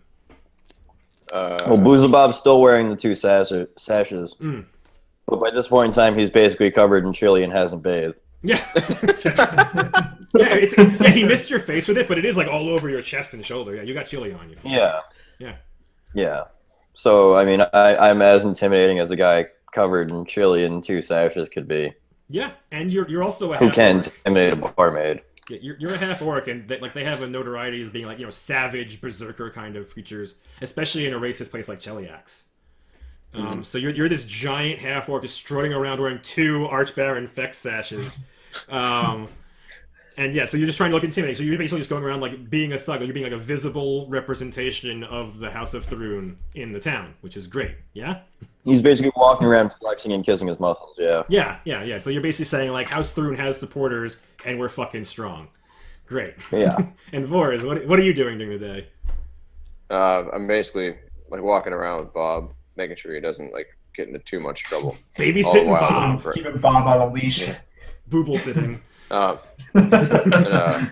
Holy shit! Oh my god! What? My dog just farted. Dog farts are the best. Yeah. Oh my god! All the while looking for halflings. Oh yeah, good call. The one you're looking for isn't around, so I could have you make fake perception checks, but I really won't bother. So you're just kind of you're looking around at halflings, and there are a bunch in town, but not a whole lot. In Cheliax, halflings are prized as slaves, and it's very easy to grab some and go a couple towns over where no one knows who they are. So I'd also be. I'm sorry. Most of the halflings you'll see will be slaves. Sorry. Okay, sounds good. And I guess I'd also work on selling all the loot in the jail, and just to liquidate that. Yeah, all of the mundane kind of stuff you can easily sell. Yeah. And magical stuff we can talk about later, but it's fine. So you're just kind of passively doing that while babysitting Boozlebob. That's fine. That's good to know. Okay. So you guys are going about your days, and let's see who they pick. 4. 1, 2, 3, 4. Nero, my friend. As you're going about your day, leading laborers around, one of the House Fex's guards, like one of his personal guards, not a sheriff of the town, like a personal guard of Fex. He comes to you and he says, "You have a title, or is it Sir Nero or whatever?" No. Oh. He's pretty minor, so. He comes up to you and he's kind of meek and sheepy. He says, "Mr. Nero." Just Nero. he nods. He says, yes, of course, Nero. He says, "There's there's a visitor at the gate. A visitor? He nods. Says, yes. He's demanding entrance, but the gate guards won't let him in, as per the edict. Which gate? We'll just say the north gate, not the All right, closed one, not the one you closed down. I'll gather the gang and be over there. Okay, so you all want to go? Yeah. Okay, cool. I'm actually not sure. Can we? Go ahead. Yeah. Can we also say that we ask the meek guy about like the visitor, what he saw, what he knows? Sure. Anything like that? He's kind of evasive in the beginning, and he says he's he stammers over his words before saying, I want to make sure I get this right. He's a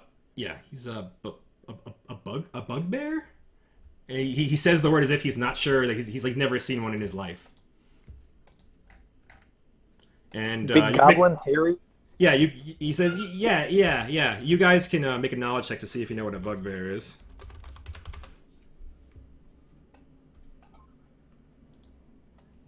Yeah. Nero knows the basics. Boozlebob knows the basics. Vors and Iwan both know a heck of a lot about bugbears. But they're basically big, hairy goblins, kind of like Nero was saying. And they're universally evil. They're monstrous. They are monstrous humanoids. It's like a giant, muscular goblin. Like maybe even bigger than Boozlebob, if you could believe it. And he claims that there's one of these at the gate demanding entrance.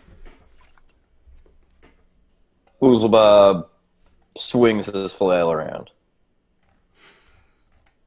Like a child with nunchucks. As you're walking? Yeah, So what you're saying is you hit yourself in the crotch. maybe. Okay. That's what children with nunchucks do. Yeah.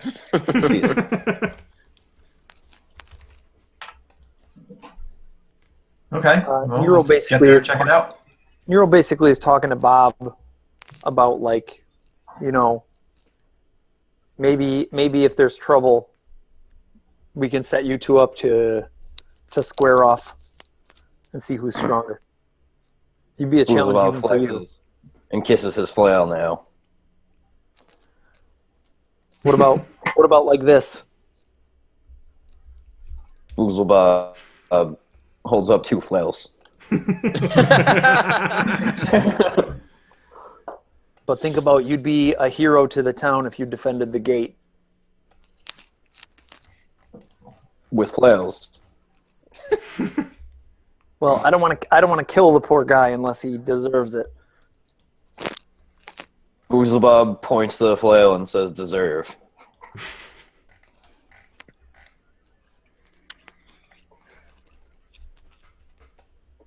All right, if you think he'll beat you without your flail, then I guess that's okay.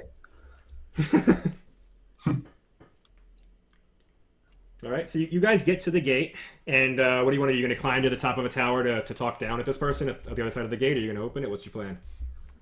How tall is the tower? I'll go with 15 feet, I'll just say. Okay.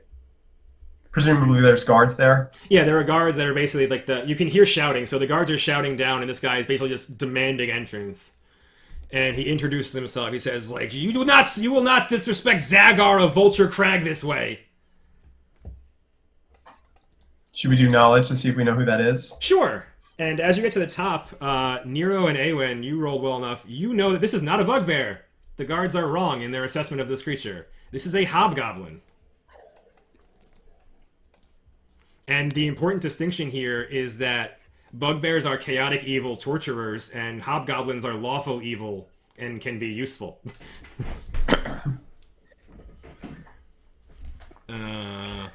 Yeah, so let's see. Awen does not know. Vors, you rolled really well, but let's just say you don't know of this specific one, but he in between all the shouting that's going on between the guards, you kind of overheard that he says that he is serving as he's moving to serve as a mercenary he's moving from Isgar, which is to the north, and he's moving to, where is that other place? I forget where. He basically moves. Crap! I'm the worst GM in the world. He's moving through. He's not moving there. through. He's passing through You're my town. first Yeah. GM. I'm the worst GM in the goddamn world. I'm like, where's the map of I said Chile? you're my first GM. First and worst. GM. First GM's always the worst. He's going from Eisger to Nidal, which is to the west. So he's basically coming through and he's heading westward like that. And he's like, I'm on my way, headed towards Nidal. And I demand to be let into town to rest. What's the word from Eisger? Oh, Nero, you made a knowledge check. Oh, knowledge. You know who this guy is, Nero. This guy has actually stopped by the Citadel Dinyar in the past, the home of the Order of the Godclaw, while you were hanging out there. You didn't talk to him too much because he's kind of a giant asshole, and he hung out more with the burlier Hell Knights in your order. But basically, he stayed there for several days, and he did not cause a scene during his stay. So Nero will basically call out to him, probably using a nickname they used at the Citadel. He calls back. Your voice is probably fairly recognizable, so we go, Little Mouse, is that you? That is. You here to cause trouble? He says, no, I'm not here to cause trouble. It's like, I just came from your Citadel. It's not yours anymore. I know. You don't have to rub it in. Let me in. I'll tell you all about it, Little Mouse. We'll get you a pass and get you into town, okay? Okay, so you go summon the notary to do whatever you got to do? Yeah. Yeah. So, he is a giant asshole, and he shouts all his things. He's not talking to anybody. Even when you let him in, he's still, like, shouting his words at you. That's just the way he is. Yeah, so he basically explains again that he's going from Eisger to Nidal, and, you believe this, Nero. Like, this is what he does. He basically serves as a mercenary to whoever will pay him, and he's constantly moving around. What are you making in Nidal?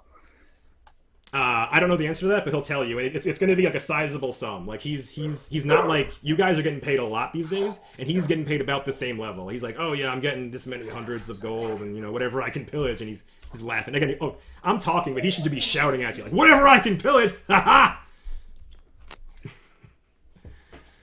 ha. Yeah, so he can tell you a lot. So we don't have to roleplay the whole thing, but you managed to get him in the town because you remembered who he was, Nero. Lucky you. Huzzah! I was really hoping you would bomb your knowledge check and just forget that guy ever stopped by, but That's all right. I don't mind that either. so he tells you all the things you already know. That they basically invaded and took out the thing, but he spent some time in the area and talked to locals and knows a bit more than you guys do.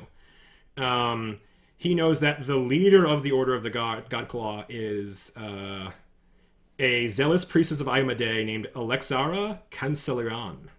And she's the one that basically, she's wielding the sword, the holy relic. She's wielding it as her personal weapon at this point.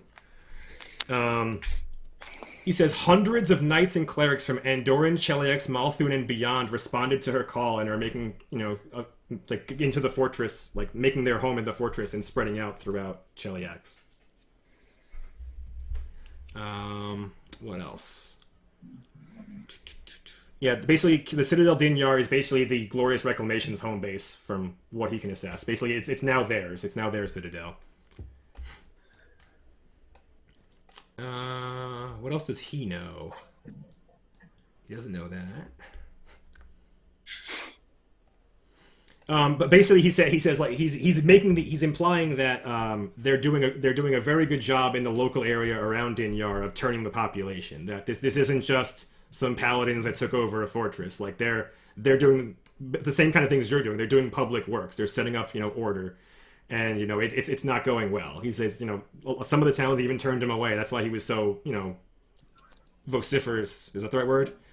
Yeah. Yeah, he was so vociferous and demanding about being let in because it's been like weeks and I haven't been let into a town. Huh. Which is, yeah, it ain't right. You're excitable, but you're not an idiot. Zagar of Ultra Crag grunts. Sense motive. No, he's like, he's just like, like, yeah, I'm not. He's like, I'm not an idiot. When we went, I think that things might even pop off here. I think there might even be trouble brewing here. There's some priests trying to pass off some nonsense helmet as an angel's helmet. He hears the word angel and he spits on the ground. And he says, and it's fake, yeah? Yeah, definitely. He nods and he says, ain't no angels in Longacre. No. There's no angels in Cheliax that know what's good for them. he laughs at that, yeah, he's happy with that. Pounds on the hill like, ha ha ha ha! He's very, very happy about that. Yeah, anything else you want to do with Zagar of Vulture Crag? Basically, Nero's going to tell him that, in time he might have need for him. He might have a better payday than what he's going to be getting in Nadal, and just to send along where he's going to be, and he'll hand him some sort of token that he might be able to use to locate him later. Okay, because you're going to have magic later, yeah? Presumably. Yeah. Or do you already have a spell that can do that? That's a pretty cool spell. Like, I do not. Okay. I do not. But you give him a memento, a talisman. Something or other. Something, and, just send along a letter if you move so that I can locate you, okay? Okay, yeah, so he nods along, and he says, I'll be in town. He's planning to stay in town for a couple of days. I'm not going to roleplay, but he wants to stay in town for a couple of days to rest up and resupply. And then he basically explains his route, where he's headed. Can we also ask him whether or not there have been any towns where they've had less success, or like just give us a feel for where they're doing well and where they're not? Yeah, he knows a little bit about that. He says, he hasn't been everywhere, but things like north of Longacre, like basically he's heading from northwest to northeast, and he came down like through the rivers basically, and he says like a lot of things to the north are not going well, like around the Citadel specifically. He lists off a couple of small towns, but he says as you go further south, it's more and more Thrune supporters. Will based on his route, I wouldn't think that he went through the Helmiris or whatever that town's called. That's to the southwest. Here, I'll copy and paste a link to the map. I don't have a handout for it. That should probably work for you guys, though. Yeah, so he's not coming from there. That's further south, so he's not passing through Helmiris. Okay. And when you say not going well, you mean not going well from our perspective? Yeah, like the Paladins are winning in the north. The Paladins, like, basically all of, like I said, all these clerics have come in from the northern countries and are making northern Cheliax very Iomedae heavy. Okay.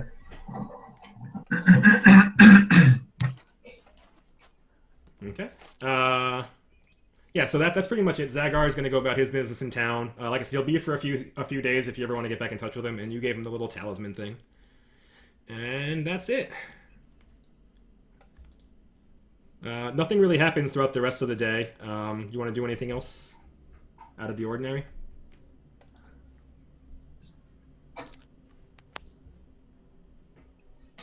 All right.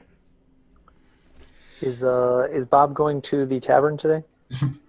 Bob goes to the tavern every day. I think he went to the tavern. This was the day he hit on the girl and failed. Oh, okay. Fair enough. So tomorrow he can go again if he wants. Just catch up in the evening. Okay, good. Yeah. Yeah, so it's dinner time and it's nighttime. If you don't want to do anything, we'll just fast forward to the next day. But anything you want to do differently? You still got Bolgart in his cage? Yeah. Okay. It's been what? Will be his tomorrow will be his fourth day. Yeah, you arrested him. I have a day tracker. This is like his fourth day is starting. Like you arrested him in the middle of day 1, and it's been 3 days since. Okay. All right. And yeah, so that's good. If no one else is doing anything, the next day happens. Refresh your spells. I don't think anybody took damage, so no one needs to heal. And you guys go about your business. So Boozleball, let's get you out of the way. You going back to the tavern?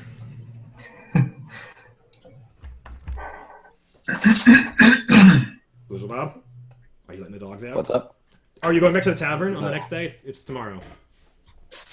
Yeah, I go to the tavern every day, dude. Okay, cool. Are you smooth talking her, or are you intimidating her? I'm going to try to smooth talk. Yeah, you can diplomacy her. She's already like, yeah. So you've managed to not make her angry, and she actually like she's not actively angry at you, and she's being a little more polite, but she's still unfriendly to you. But you did you moved her. You notched her in the right direction.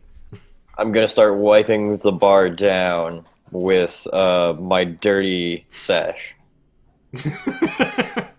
Yeah, she just shakes her head, and she's not interrupting you or stopping you in any way. She's letting you do what you're doing, so you leave. Mm. Yeah, and Vors, you're going with him because you're babysitting him, yeah? Yeah. You gonna do anything there? There are three I asked three for- chilies. Hmm? You know, all the 3 chilies, two beers, Yes. whole thing. I'm a I regular. asked for goulash. Not sure if they have it, but sure, why not? They have something. They have some kind of stew or something, and yeah, so they'll take it out. Chili is their specialty. It's Bogart's specialty. He hasn't been making it recently, but that's his specialty. But they do have a mix of other soups and other kinds of meats, jerky, stuff like that. Boozlebob says meat. Yeah. She again she sighs with everything. It's like a teenager, like ah, and she goes and she comes back with like a salted piece of meat. And she's doing everything correctly. She's being as nice as she can, but you can tell she doesn't want to do any of it. Boozlebob starts dancing. You do a moderately okay average dance. Excellent. All right. So while that's happening, everybody else is doing their thing. Nero's out leading some more laborers. Iwan's volunteering at the thing and reading her book and stuff like that. And while you're walking around Boozlebob and Vors, someone comes up to Vors, and he says he tries to get you a little bit away from Boozlebob. He kind of gestures like he wants to tell you something. Does Boozlebob notice? That's a good question, Boozlebob. Make a perception check. I guess I should roll it then. Yeah, roll a perception check. Was that the Okay. 10-year? Oh, yeah, you don't notice. Yeah. So there's the guy gestures for to Vors to, hey, I want to talk to you for a second. Okay. All right. So he gets you over and he's kind of like he's huddling over. He's kind of like whispering, covering his mouth. He says, "You are Vors, yes, of House of Burnus?"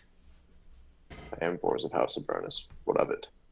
He says, I know little of your house, but I know people who have served them in the past, and I know your family has a certain discretion." Yes, of course. And he nods and he smiles a bit, and he looks like he's letting his guard down just a little bit. He says, "My name is Mr. Alright. Igno." Yeah? Actually, I would say, I mean, what do you mean? Because I was being discreet. Yeah, so he laughs. He laughs at your joke. He's like, yes, yes, clever wordplay. Yes, brilliant. And he continues, "My name is Mr. Igno. I run the docks down, at the north side of town, the ones that Kells presumably wants you to leave." He says, "In addition to the merchant traffic you'd expect, we're also the primary messenger service to anywhere on the Isled River, which is the river that goes to Sonara and Longacre and stuff like that." And he says, he's looking at you, he's kind of just trying to gauge your reaction as he's telling you thing, and he's very quickly becoming confident. You make a diplomacy check to see how confident, or a bluff if you want to be like a liar. Like, how are you engaging him in the conversation? I mean, well, honestly, I guess, yeah. Okay, yeah, so make a diplomacy check just to see. Yeah, so you do well, and he's quickly gaining confidence in you. And you're wearing the Archbaron's sash, so he kind of trusts, you have some kind of honor if the Archbaron is vouching for you. And he says, I'm a decent forger, and I tend to read any letter going through the dock that has a seal I think I can reproduce.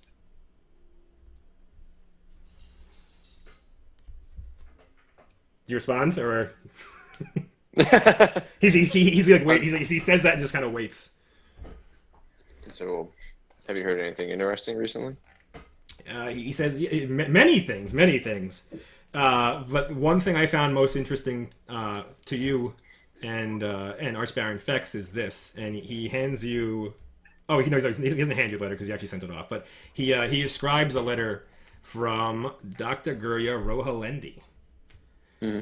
And it was sent to a noble in Remisiana Gotta get that name down, Remisiana. It was sent to a lesser noble in Remisiana named Niveline Gilentano. And you know very vaguely who that is, because you can make a knowledge check to see if you know anything amazing about them. But you know a little bit about them. And Well, don't forget to add my nobility, like, knowledge. a word? Is that better? Let me look at your sheet. What do you get? It's 6. Well, it's the same as Oh local. no, it's in there. It rolls all the specific ones. Like I see what your local is and your. Okay. Yeah, it rolls them all at once. Yeah, and you rolled pretty well. So, yeah, so you know that they're a pretty minor noble house there, but they are fairly wealthy. And he explains that in this letter. Oh, it looks like he actually does hand you the letter. Actually, okay. Yeah, so he does hand you the letter. So, so the doctor is lamenting to this person that she's talking very friendly. The tone of the letter is very friendly. It's not like a letter to a noble, like like that. It's someone that she knows apparently, and she's lamenting that she's been informed that she owes 300 gold in back taxes, a sum she is unable to pay, and that she's running she's very short on supplies, like medical supplies for her hospice. And there's just nothing in town. Like there's the kind of supplies she needs aren't being delivered to the town, and supplies are super scarce.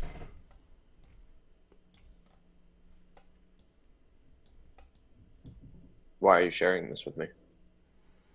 And he says I'm not sure. I saw several of you hanging around the hospice. I don't know. And he's just saying like I thought you'd find this interesting. I'm sorry if you don't. No, I find it very interesting. He's like, oh Thank you for, my apologies for misreading you. I'm so sorry. I'm so sorry. She seems to do good work there. I'm not sure there's anything to be suspicious of. So he nods. He goes, as you say, and he says, if you like to, if you'd like to hear other interesting things that I found on the docks, perhaps a retainer could be in order.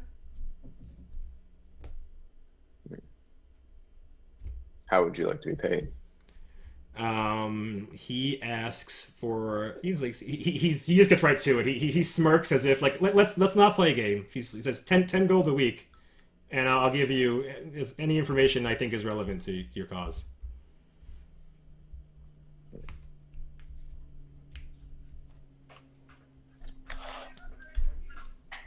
All right, 10 it is. All right. 20 if you can provide originals. I want you forging the outgoing copies. He nods. Okay, yeah. So he nods and he says, "I can do that. I believe I can do that." He's like, "Would you like me to change? Would you like me to change their contents or send them along as is?" Send them along as is for now. He nods. He's like, "Okay, I will let you know." And he seems very. Are you going to pay him the 10 gold now, as an advance or whatever for the stuff that's going to happen? Yeah. Or, okay, he's extremely happy with that. Then, yeah. And unless you want to do anything else, he's happy to go back to his docks. Should I like roll like a perception check or anything like that to like see if he's lying or? Oh yeah, it's a sense motive check. If you think he's lying, you make a sense sense motive check. But I don't ask for them unless you think he's like unless you want to make the check basically. Oh, all right. Yeah, but you can do it. Yeah. Yeah, so you think he's being genuine? He's definitely a shady person, and this is his job. Like he's an information dealer in addition to his normal dock works, and you get the feeling that he's done this before, and he's a professional. He's a professional at this, and he's not being a bad person. But yeah, that went over pretty well. Yeah, so you got him as a contact, and he will hook you up with information as it comes in. And that's it. The rest of the day transpires without event. Everybody goes about their normal duties. If you want to do anything special, let me know, or we can bring it to Google Plus if you want to do something small. I was just gonna go talk to Roz about the letter. Okay. Okay. You're gonna go by yourself. You're gonna take Booze with you. If Booze wants to come. Who's is your friend now? Oh. You're gonna follow him to the Ash House? Okay. Yeah. So you go to see Rosalago, and just like before, he winks into existence as you enter the room. It's uncanny how he's like, you can make knowledge checks or spellcraft checks to see if you can tell what's going on, but it's uncanny how whenever you come in, he just appears. Vors, you don't know. You know he has some sort of teleportation magic, but you don't know how he always seems to know when you show up. Mm-hmm. Okay, so yeah, so you go to report to him, and what do you say? I just I asked him about the relationship that Gigi has with the Lesser Baron over in that place neither of us can pronounce well, and ask him about the back taxes. Yeah, so he doesn't know too much about the noble herself, but he says the family is a lesser family. I don't know too much about them. He kind of waves that off like they're nobodies of no import. And he says, the taxes have been raised quite a bit recently. It's a tragedy what's befallen the hospice. And you see him smirk as he says that.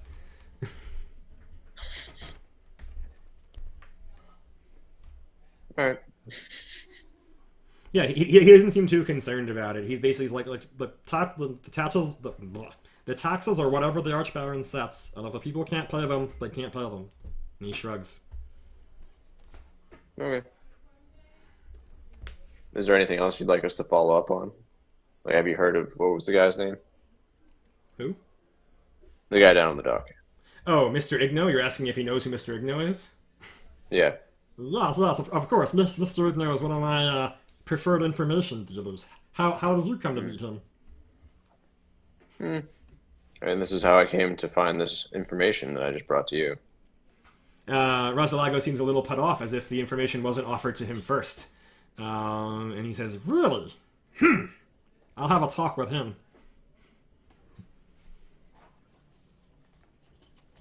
Just curious, what do you usually pay for your retainer? Does Rosalago want to say that? Yeah. So he pays significantly more than you. I don't know what it is, but he basically it's kind of like you guys. You're on like 100 gold a week. It's much more than 10 gold. It's like he's like, we've been working a long time together, and he gets whatever, like 50 gold a week, whatever it is. Mm-hmm. So not only did he's overpaying for the information, and he didn't even get it. Mm-hmm. So he seems a little frustrated and flustered with that, but other than he's otherwise fine. Does he seem more endeared to me? Sorry? Does he seem more endeared to me? He definitely thanks you for the information. Yeah, maybe a little bit. Yeah, not a whole lot, but he loves information. And that's basically what these Zabub devils do. They collect information and serve a master. That's pretty much what they do. Snitches get stitches, Vors. Yeah, so he's pretty okay. You want to do anything else with Rosalago? Give him a high five. A little baby high five. Little tiny baby arm high five. So he disappears again, and nothing else really happens. All right, so what else is happening that day? Nothing happens with Nero. Nothing happens with Iwen, and everybody's back at the place for dinner. And Boozlebob. Boozlebob? Like 5. Sorry, Lauren's asking a question. Damn it, What? Lauren! Yeah. Okay, good. What was the question that I'm being asked now? All right, Boozlebob. The next day passes without incident. You do your whole thing. I'm going to skip the tavern thing for right now because this is more interesting. That's fine. Yeah. We know what we do. Yeah, you know what you fail at doing. Yeah. So today, during your daily torments of Bolgart Kagan, he's a little more resistant. Like it seems as though maybe he snapped.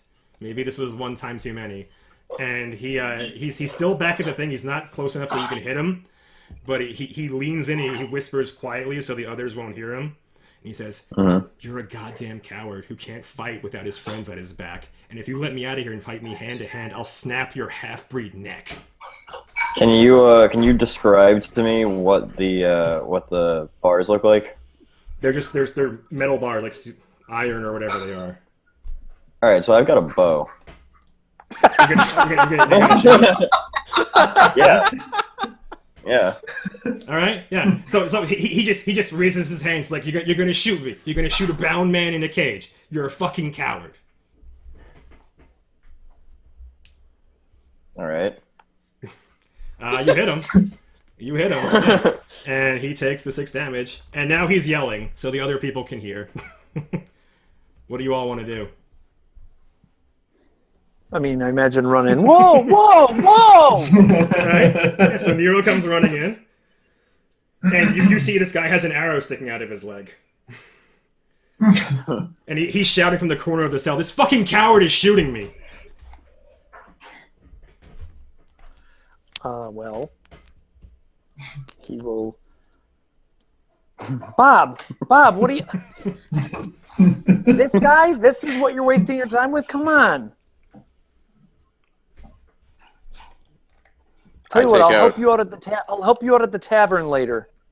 Just No. take it, would you? No.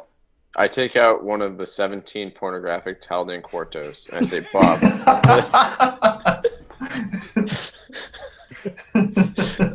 And I say, Bob, like, you want to go in the office and like just kind of look at these? You want to look at these? I think there's stories. There might be some pictures, but I think those are actually like storied type sex books. It's like I'll read them to you. My best girl voice. You guys should read it over some hash. I want to read them too. Like she'll play the girl part. Boozlebob is he's just pointing the bow and arrow at Bolgart. Right. Well, Nero is gonna impose himself between. Stop! You gotta stop. Boozlebob says chili. Bogart is very angry. Like he's not playing a polite prisoner anymore, and he's looking at you. He's like, "I'll snap his fucking neck. I swear to God, I'll snap his half-breed neck." I step in and I say, "There's no need for that racist bullshit, even if you do have an arrow in your leg." he doesn't seem to care. He's extremely angry, and this is normal in Cheliax. He says, "I'm not even sure why he's allowed in town." Boozlebob takes out the flail and starts swinging at the cage. You successfully intimidated him. He is frightened.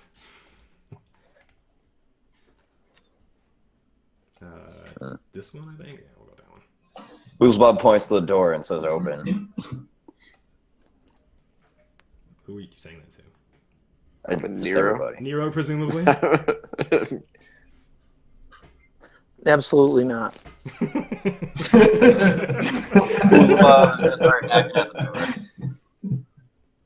I assume it's a metal door. I don't think it's a wooden door on a metal cage, so you can hack at it if you want. You were trying to attack it or strength it. Yeah, so you manage to hit because it's not hard. Oh, you rolled a 1! Actually, you do miss. Ones always miss. So as you go to swing, you actually hit the wall and your flag gets stuck in the wall. Very embarrassingly for you. Alright. Now what happens?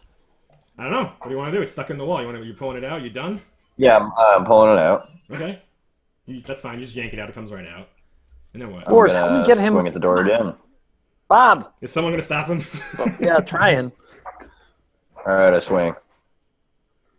Bob, you want to go try some of that goulash or that little hottie down at the tavern? No. Come on, let's go. No.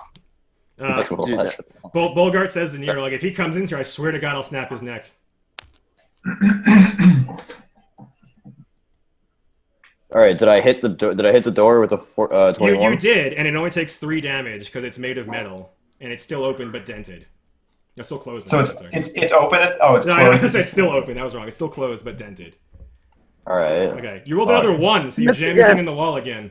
Alright, so I take it out of the wall again.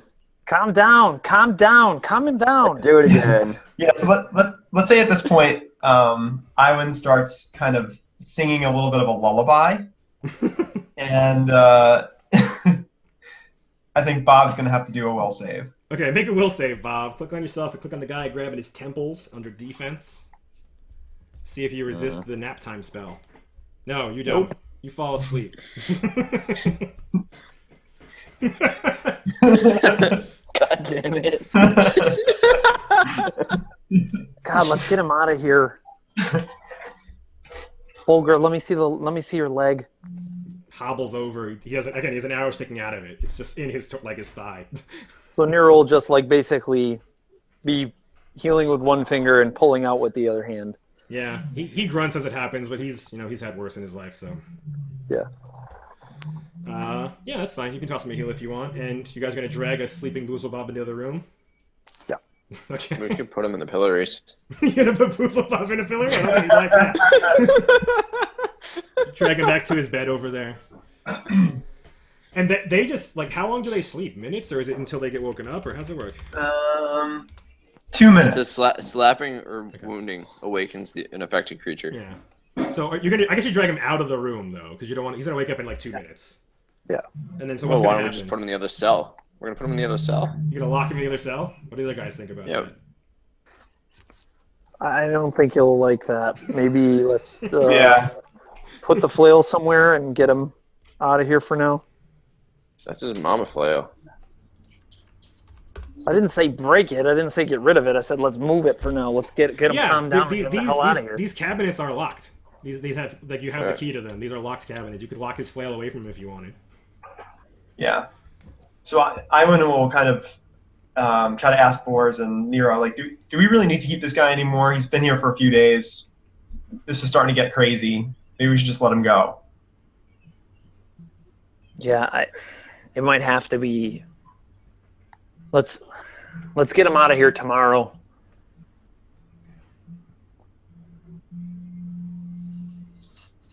Yeah, tomorrow. Yeah. yeah, you're gonna wake up pretty soon. Yeah, yeah. So they're gonna put your flail away, and then you're gonna wake up. So you I have wake a up. feeling I may They be drag you to using the other some room. more. Okay. So what's up? I said I have a feeling I might be using some more, so I'm starting to count. Oh yeah, that's fair. You can put him to sleep over and over again if he keeps failing his will saves for a while. Yeah, but you wake up, Boozle Bob, without your flail. What would you do? Boozlebob starts raging. Oh, he answered you. Okay. Go ahead and update your sheet and resync. Yeah.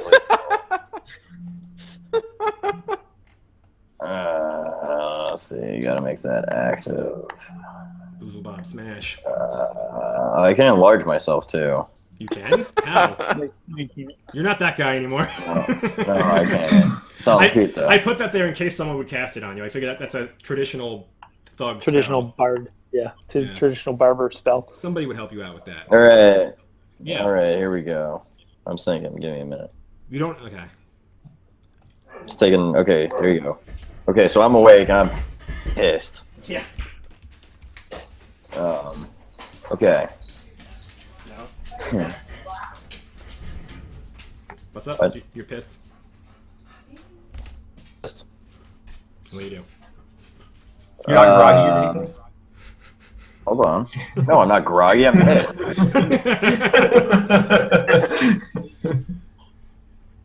All right. So, what this means now is that I'm considered to be armed when I'm not armed, and I don't provoke attacks of opportunity. That is correct. But none of us are going to be So swinging, now- so it doesn't really... I stand up and I point to my empty hand and say, "Flail."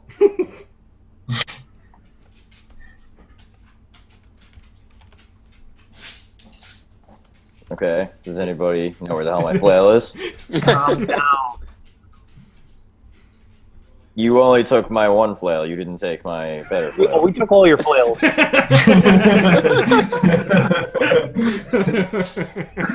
flail that he keeps in his boot.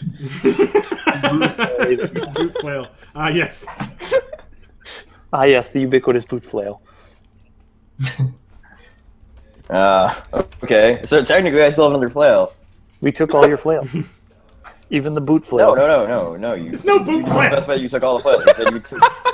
I have a regular flail. I have a heavy flail as my main, and then I have another flail. We took it. They would have disarmed. Well, The whole you- point was they were disarming you. The whole point, like they would have taken all your. Yeah, they would have taken well, your they bow were not too. very specific about true. what they were doing, okay? That's true. They're right. They weren't. Alright, so Boozlebob is going to swing at Vors. Oh snap! I don't even know how to, like, hit with my fists. You don't have a button for that because I don't think you added it to your sheet. If you had Okay. chosen a fucking rage power before 5 minutes before the session, maybe you'd have that. Alright, well, how do you hit with your fists? I don't know. Just mash the sap button, and we'll lower the damage. Like mash whatever your fourth attack is. Yeah. So you did 15 is hit on Vors, and you hit him. Just roll. Do I... Reflex? No, it's just against your armor class. Reflex saves aren't for attacks. So Boozlebob does hit you. Roll a d.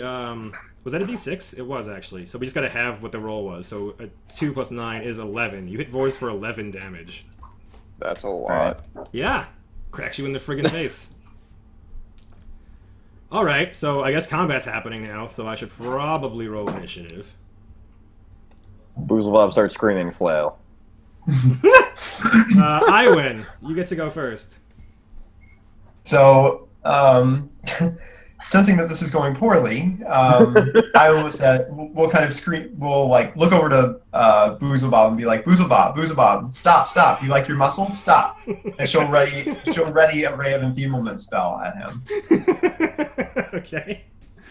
If you like your muscles, you'll stop. Vors.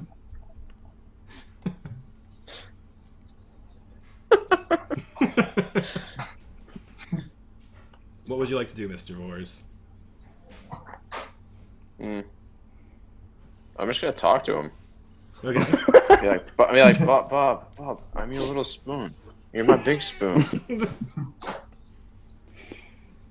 Bob just says flail. Angrily. Bolgart Kagan is in his thing, and he can't see anything because there's a solid wall between him, but he can hear shouting, or whatever's happening out there. One of them's shouting, flail, flail, flail. Nero.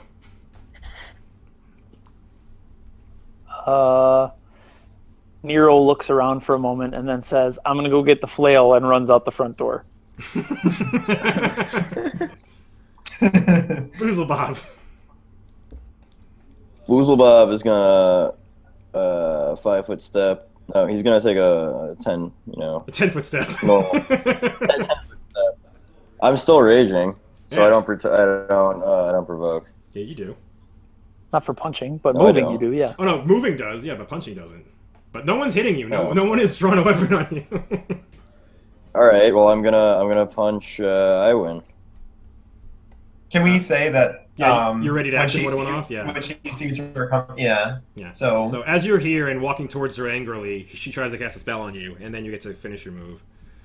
A 4 will not do it, though. Yeah, so she misses. She shoots a ray from her finger and misses you with it. And then you walk up, and what do you do to Awen? So Boozlebob says weak and then punches. Yeah, that's accurate. So that's another. So 2 plus 9 is another 11 damage. Block. Boom. Iwan, you're getting beat up.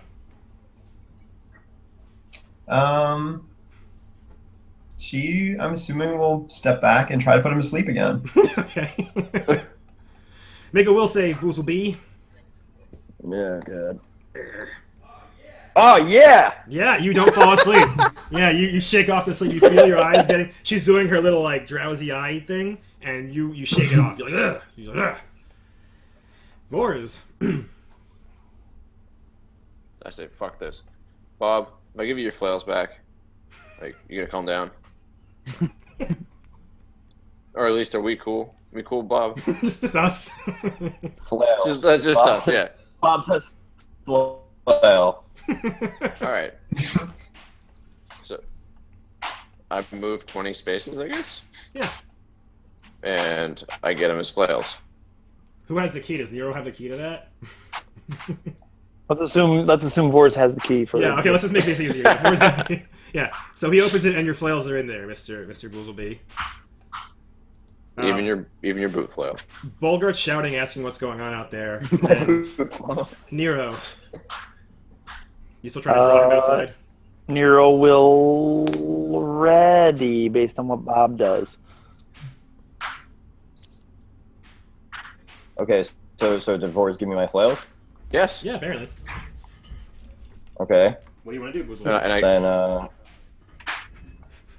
Then Boozlebob, I Nero have my calls out flail now, before you right? Step away before you go to step through the door. He calls out "fall." Boozlebob looks at Iwin and says, "Not sleep," Okay. And Nero, what do and you then do? tries to intimidate. You don't go first. Nero goes first. Are you trying to make him fall down? Oh. Yeah. Yeah. He said he ready to the thing. He's what? No. Make- What? What are you saying, Michael? Make a will save, Boozlebob. Oh fuck. He's trying to make him fall down. Yeah, you have failed. So Nero finishes his turn, and then your turn comes, and on this turn, you have to drop to the ground. That's what you spend your action doing. He commanded you to do this. So you can say stuff from the ground, you can intimidate, but you spend your turn drumming to the ground, and you're now prone. Alright, well, not nap time. Not nap time! And Awen, it's your turn. He fell to the ground in front of you. Stop. You gotta stop. Yeah, she would just be like trying to encourage him to calm down, basically, and probably stepping a little bit further away from him. All right. Vors? I'm gonna walk over and help him up. Okay. Like. Sure. Bob, you gotta calm down, man. Bolgard is still shouting from the other room. Friend. Friend. Yes, I put my hand on his forehead. All right, Nero, you're watching that happen. What next? Just trying to get everything calm. Basically talking about how this isn't part of the plan. You know, if you kill him, that's the plan's shot. You can't fight him. Bow shot. Flail plan. Bob, you want to go get a dog skin? You want to go get that dog skin you never got? Doggone.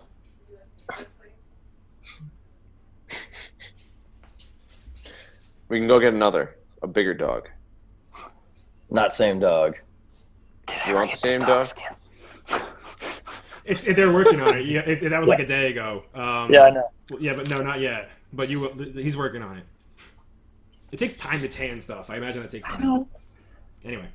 What? We'll roleplay that later.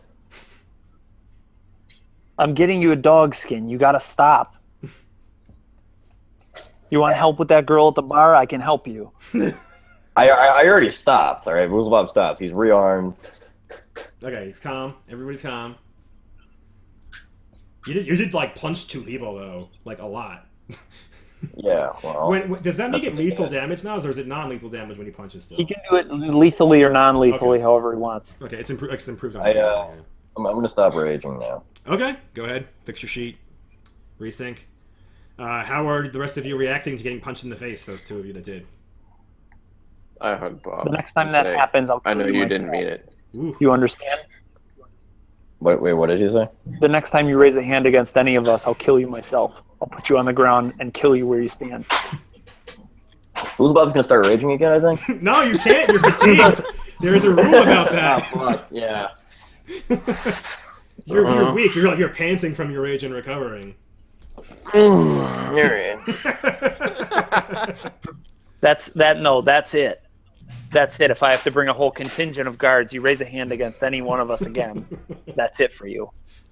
Bolgard next. I'm shouting that so he can hear it. He's not responding to it. Yeah. I just start screaming Bolgard until he responds. Yeah. He says again, fair fight, you and me. I'll snap your neck. All right. I want to say- fight him. Like, why won't you let me fight him? Because you want to go at him with a flail, and he would fight you with his fists. I'll go at him with my fists. I just showed All you right. that I could go at people with my fists. So I shrug and I say, I'm good with that. That seems fair. Bolgart's game. All right, but I gotta sleep. I gotta sleep first. I gotta be able to rage. You don't need to sleep. You just need to wait like double the amount. You were in rage for 2 turns, so you got to wait 4 rounds, and then you can Okay. rage again. Well, let's just chill. That's just for like a 18 minute. seconds. You're fine. Or 24 seconds. All right, great. He's a prisoner. We can't execute him. That's akin to execute. Bob is over here screaming, "Fight me!" This is trial by combat. Like, I'm fine with this. Yeah. So Like, he- Bolgard isn't inciting him. He's asking for it. What's If we let the him- if we legality let of him out- this, Joe? You're not supposed to kill him. I don't know if it's illegal. I guess it is illegal for him to die. Yeah. Like you should not kill him. If he dies, you'll probably get away with it because the Archbaron's on your side. But like legally, if you cared about the law, you should not be. My guy able to kill him. doesn't. My guy doesn't. But Nero does. The rest of us do, because we want this plan to come off. They're going to parade his Wars body in should front of make the town. Nero go step outside. Hmm? Wars should make Nero step outside. Well, Nero is the one that has the key to No. the cell. Yeah. Unless you're just All right, busting we'll open get the the key. door. Let's go. I obviously can't do that because every time I try, I get knocked out. It's true.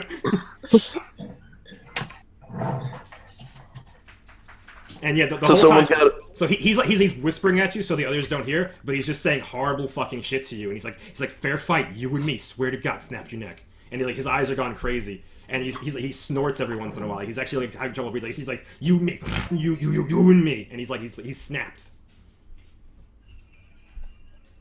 All right. So somebody come over here real quick. Boris, get over here. I'm raging right now. Okay. But okay, so Boozle Bob is going to hand Vors in front of Mr. Bolgart.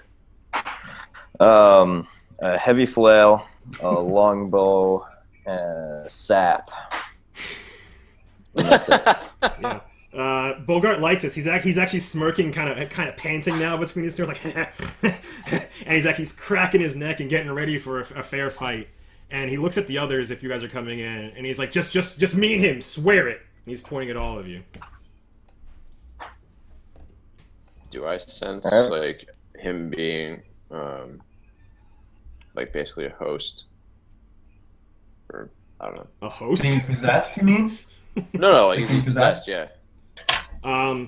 No, you believe he's overly confident. He does seem like he really believes he can snap guy's neck, Boozle's neck. You don't even need a sense motive check. It's blatantly obvious. He's either insane or very confident in his ability to kill this half-orc. I say, Bob, give me your other flail. I'm fine with it. God damn it!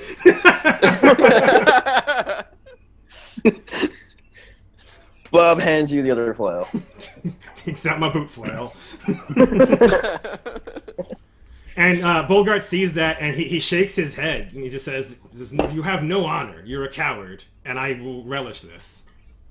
Boris, All right, Boris, he has to be released. If they're going to fight, he has to be released. Open the if they fight in door. the street, Open the door. So, yeah, I'm fine with it. All right. this isn't legal. He can't be released until tomorrow. Open the door. Did you do that and run away for us? No, I'm handing Nero. As soon as you least release him, I will kill him. I'll release him when you're not here. I'll find him. You guys fight in the street. That's your Then business. then that's your problem. He's not a prisoner anymore. That's all I'm Let's asking go. is that you wait Open until the door. he's released. You guys It's want a to fair fight tomorrow? Open the door. Open the door. He wants it. It's legal. As Nero is talking, Write up a contract. Write up a contract. Boozle Bob becomes amazingly eloquent. You're losing your role play. You've lost yourself. Michael Mosky is talking and not Boozlebop right now. Michael Mosky wants Bolgart dead. All right. Bogart wants you dead. He wants nothing All right, more than to well- snap your neck. All right. Let's go. Go. You can open the door. Is anybody able to stop him? It seems like you're not able to stop him. Stop who? Boozlebob. We don't have to open the door. Well, he could bang on it some more. Open. I swear to God, just open the door. With his fists? Open the fucking door. And yeah, so Bolgard is laughing and he's snorting at you, and he says like, yeah, he's like, you're little like a mouse, right? Yeah, so he's like, the little won't let you do it. He's afraid. He knows you're gonna lose.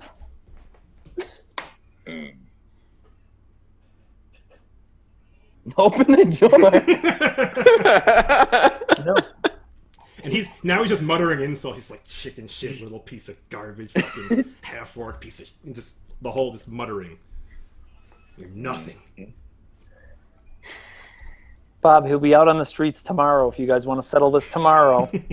Boozle Bob is gonna punch the door. Okay, punch the door. It's made of metal. It hurts a heck of a lot. You deal 2 damage to it with your fist, though, so you make a very minor dent. I've already beat the shit out of it with a flail twice, so like. Hey, Joe. No, you missed it twice and hit it once. That's half damage. Oh, it's half damage, so it's 1 damage to the door. Clang. Not even. It was. Oh, it has the 4 hardness? Then no damage to the door. Yeah. All right. I'm gonna come over here and I'm gonna strength the bars. Okay, D20. That's probably easier than what you were doing. Why not? Why not? Sure, with the +5, why not? You really want this? It's the last fight of that. I've got 10 minutes. What do you got? All right, I'm stepping in. All right, let's roll initiative. See what happens. I'll reroll. I'll roll everybody actually. Let me clear initiative and reroll everybody. All right, I win. Are you guys not participating until they start fighting? I guess. Well, do we hear the bars creak? Yeah, we'll say you hear him pop, whatever. He goes like this, and one of them like pops out of the ground or whatever. All right. So, I guess Ivan would kind of look back towards Miro and scream like, "Can we get some of these guys to, I don't know, grab them or something? Like some of the laborers? Are they around?" This is nighttime though, so this is basically Boozlebob does his Just tormenting us. after dinner. After dinner tormenting. So there's no laborers around now. Then I think Iwan's probably just gonna look at this whole thing dejected and like slump down in the corner. It's just us, and he whispers to you guys, "We keep him alive as best we can." All right, Vors, are you doing anything? I'm gonna step into the hallway Okay. after I'm Hey, saying hey, after I Michael? say like What's up? Attack 5 is your fist. Hooray. Yeah, I saw that. Cool. And you resynced to get it, to pull it in? I think it was there the last time I saw Okay, it. So cool. You gotta sync for rage if you're gonna rage anyway. So yeah, I'm doing it now. Yeah. So he's laughing and snorting as you edge into him. He's laughing and snorting. And he says, "You're fucking dead." And you watch as he kind of lurches over and he begins to retch, and he transforms into a wereboar. oh, fantastic! And he tries to attack you. He gores you and punches you. And the gore of 14 is a hit because you're raging. And the unarmed strike is a hit for 6. So you took 15 damage. Alright. Can we knowledge to figure out what the hell just happened? Yeah, you can make a knowledge check. And he snorts at you. He's like, "If you call for help, you're a coward."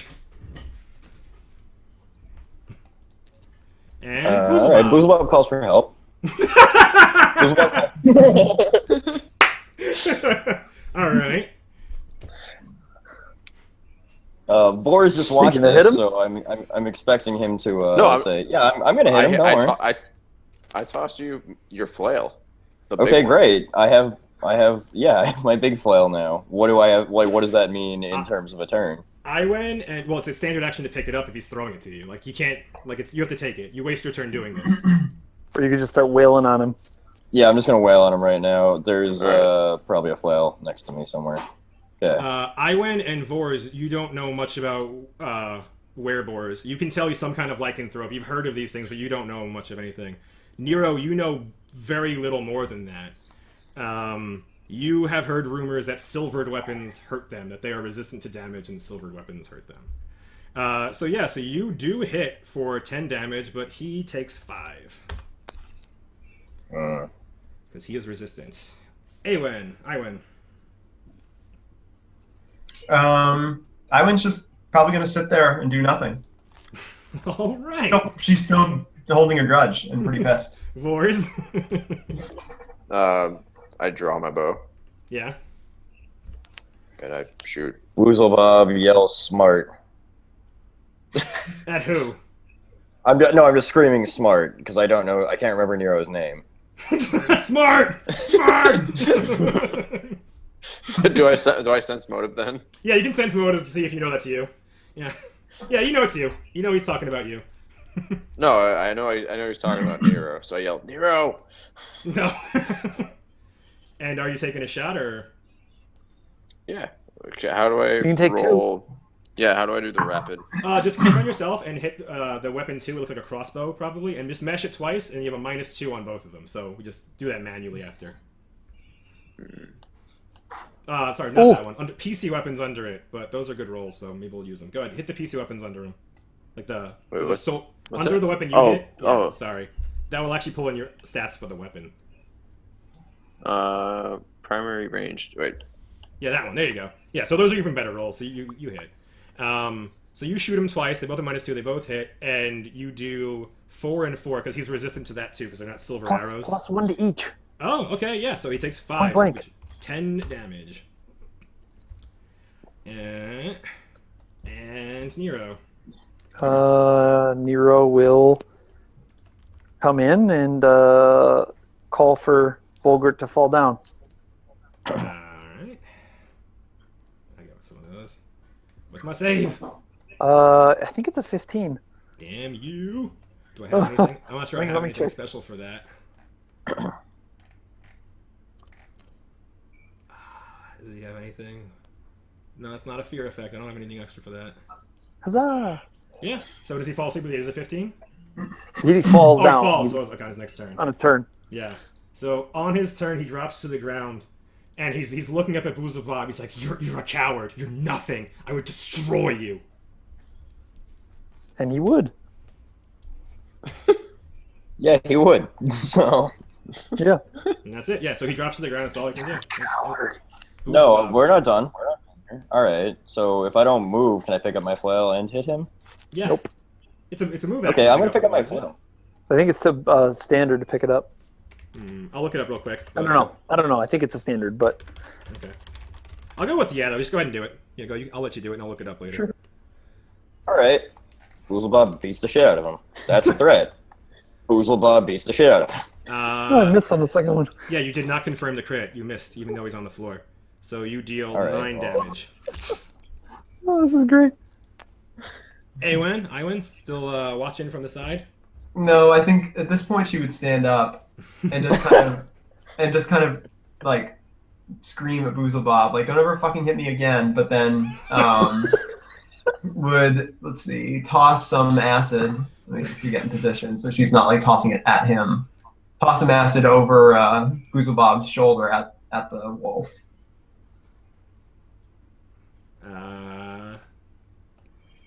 Yeah, so he's prone on the ground, so he actually gets a bonus on range attacks. And, it's a touch attack, though. Yeah, that hits. And he is unconscious, bleeding to death on the ground. We're not done yet. Gores. You're shooting at an unconscious guy on the ground? The first one does hit him for 3, but his DR still... actually, when he goes unconscious, I guess he turns back into a person. Oh, We're still not done yet. Yeah. So he's a person unconscious, bleeding to death on the ground, and you shoot him for 3 more. So I'll just use this token for his damage still. Because it's easier than applying it to the same one. Anyway, so you shoot him, and the second one actually misses. And Nero. Swear to God, Nero if you fucking basically heal is him. going to charge in there and talk about the only way I can make this all right for us is if you stop. I got to get him out of this cell first. I swear to God, if you fucking heal him. Do you do anything, Nero, or do you just run up and say that? He moves in and says that. He moves past Bob. Alright. Bob's gonna try to grab you while you're going in there. You're gonna grab him while he's moving past you? You're gonna try to do what? If I Yeah, heal, I'm I have to call out and do stuff. You're going to notice if I'm healing him. Lies. Lies. Oh, lies. Flail lies. So, Bolgart fails to stabilize. I'm pretty sure, yes. And takes the damage. He's bleeding to death on the ground. And Boozleby. So he's still Step out, taking I a need to tile bring away him from out. me. I'm going to kill him. You missed. I am You not rolled a gonna 1. Make a reflex save. Me? Yeah, you. Why? Because you might drop your flail. You're swinging so wildly. No, you're good. Yeah, but you missed. You did miss. Even though he's unconscious on the ground, you managed to miss. I win. I went, talk some sense to him. I need to get him out of the cell. I went Talk totally some acid. sense. talk some sense to Boozlebob? Yeah. Iwan, let's see, tries to discreetly daze Boozlebob. God damn it, what's wrong with you? When It should be a will save, I think. Yeah, it's a will save. Go ahead and make another one, Boozle Bob. Yeah, you fail. It's really hard to do spells discreetly because you have to say command words out loud, like in a loud, like a speaking voice. So he's not. You can't daze somebody like with light or something like that. Is there? Well, it depends if there's a verbal component in the spell. I have to see what the daze spell says. But if there's a verbal component, you actually have to speak out loud. Like there's a whole feat around casting spells silently. Well, maybe she'll grunt in a way that distracts him. I mean, it's still obvious. I mean, you're still saying like Alakazam in your grunt. Like it's not unobvious. And there is a verbal component in Daze. Yeah, so he knows you cast the spell, and he failed. So he is dazed. Mr. Vors. Forrest, help me drag him out. All right. Yeah, so right now, what dazed means, Mr. Boozlebob, is that you can take no actions. You're not unconscious, you can see things going around, but you're just kind of like looking at lights in front of you and you can't take any actions. So Boozlebob is yelling. Vors? Actions. It's just gibberish now, I'm just yelling. Help me drag him out. I just attacked him twice, so I don't know what those rolls mean though. Those are both misses actually. But do you want to help Damn him? it.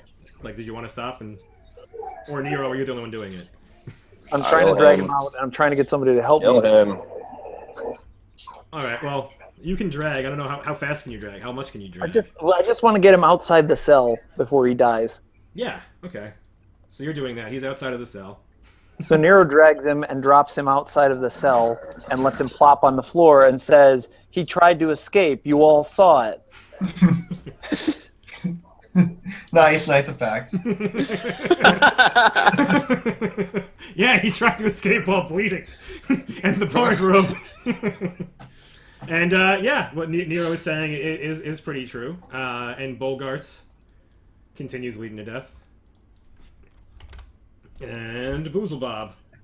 I'll just leave him on the floor until he's done. Days, Oh right? yeah. Sorry, you're dazed. Yeah, so you lose this one turn. But is anybody doing anything else, or is gonna let Boozlebob kill him outside? Well, no, because I think I would basically be like, well, I think he's a goner. Let's make this go easy, and would kind of kneel down next to him. Let me do you're it. stunned, so I'm. You're stunned. You're not even there, Boozlebob. Let me do it.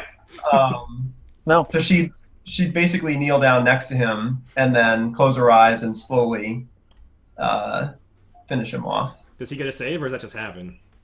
That just happens. It's It like just a. happens. It's Yeah. like a, what do you call it? When you kill somebody who's unconscious. Coup de grace. Yeah, coup de grace. Yeah. So basically, you walk up and you describe it. How do you do? Do you like inhale his breath, or what do you do to suck out his life? I think she basically would just kind of like slowly hover with her hand over his head, and then just kind of like pull up almost until she like essentially has some glowy thing in her hand. Boozlebob, go ahead and make a knowledge check. Great. Hold on. Okay, and then make a perception check. Okay. So you can tell he's dead now. You have no idea what happened, but I was hoping you'd roll really poorly and you'd think he was still alive. But you can tell he stopped breathing. Like as he did that, he gurgled a little bit, and you were able to notice that he's probably dead now. But I mean, hey, you can still name a corpse if that's your thing. Yeah, we're still not done. Vorse. I go and give the rest of Boozlebob's weapons back. Friend. Yeah. All right, Nero, are you doing anything else? We're like finishing up. Yeah, we're almost done. No, Nero would just leave and start writing up a report, probably. All right, Boozlebob, so do the thing. Go ahead. All right, Boozlebob is gonna step up, and I know he's dead, but for good measure, I'm just gonna swing a flail at him. You rolled a 2. Again, Well, he's like that manages to miss. Like, I mean, Whatever. It doesn't matter. I know he's dead. yeah. I'm just swinging well, a flail fine. for good measure. You cave in his rib cage with your flail, so he's all kinds of beat up, but then he's got this giant hole in his chest, the size of your flail ball. Okay. I pick up Bolgart's corpse and I say, "My skin." And then I That's say, it. and chili. We're gonna get to that later. I have Bolgart, and I say my skin. Yeah, and I say, and chili. We make chili. We're gonna make chili out of him. Yes, we're gonna go. He's a wereboar. Listen to me. You I have can't a prove plan. that right now. We can't roleplay it right now. You need to leave him here. No. Boozlebob says no and points to the flail and says dog.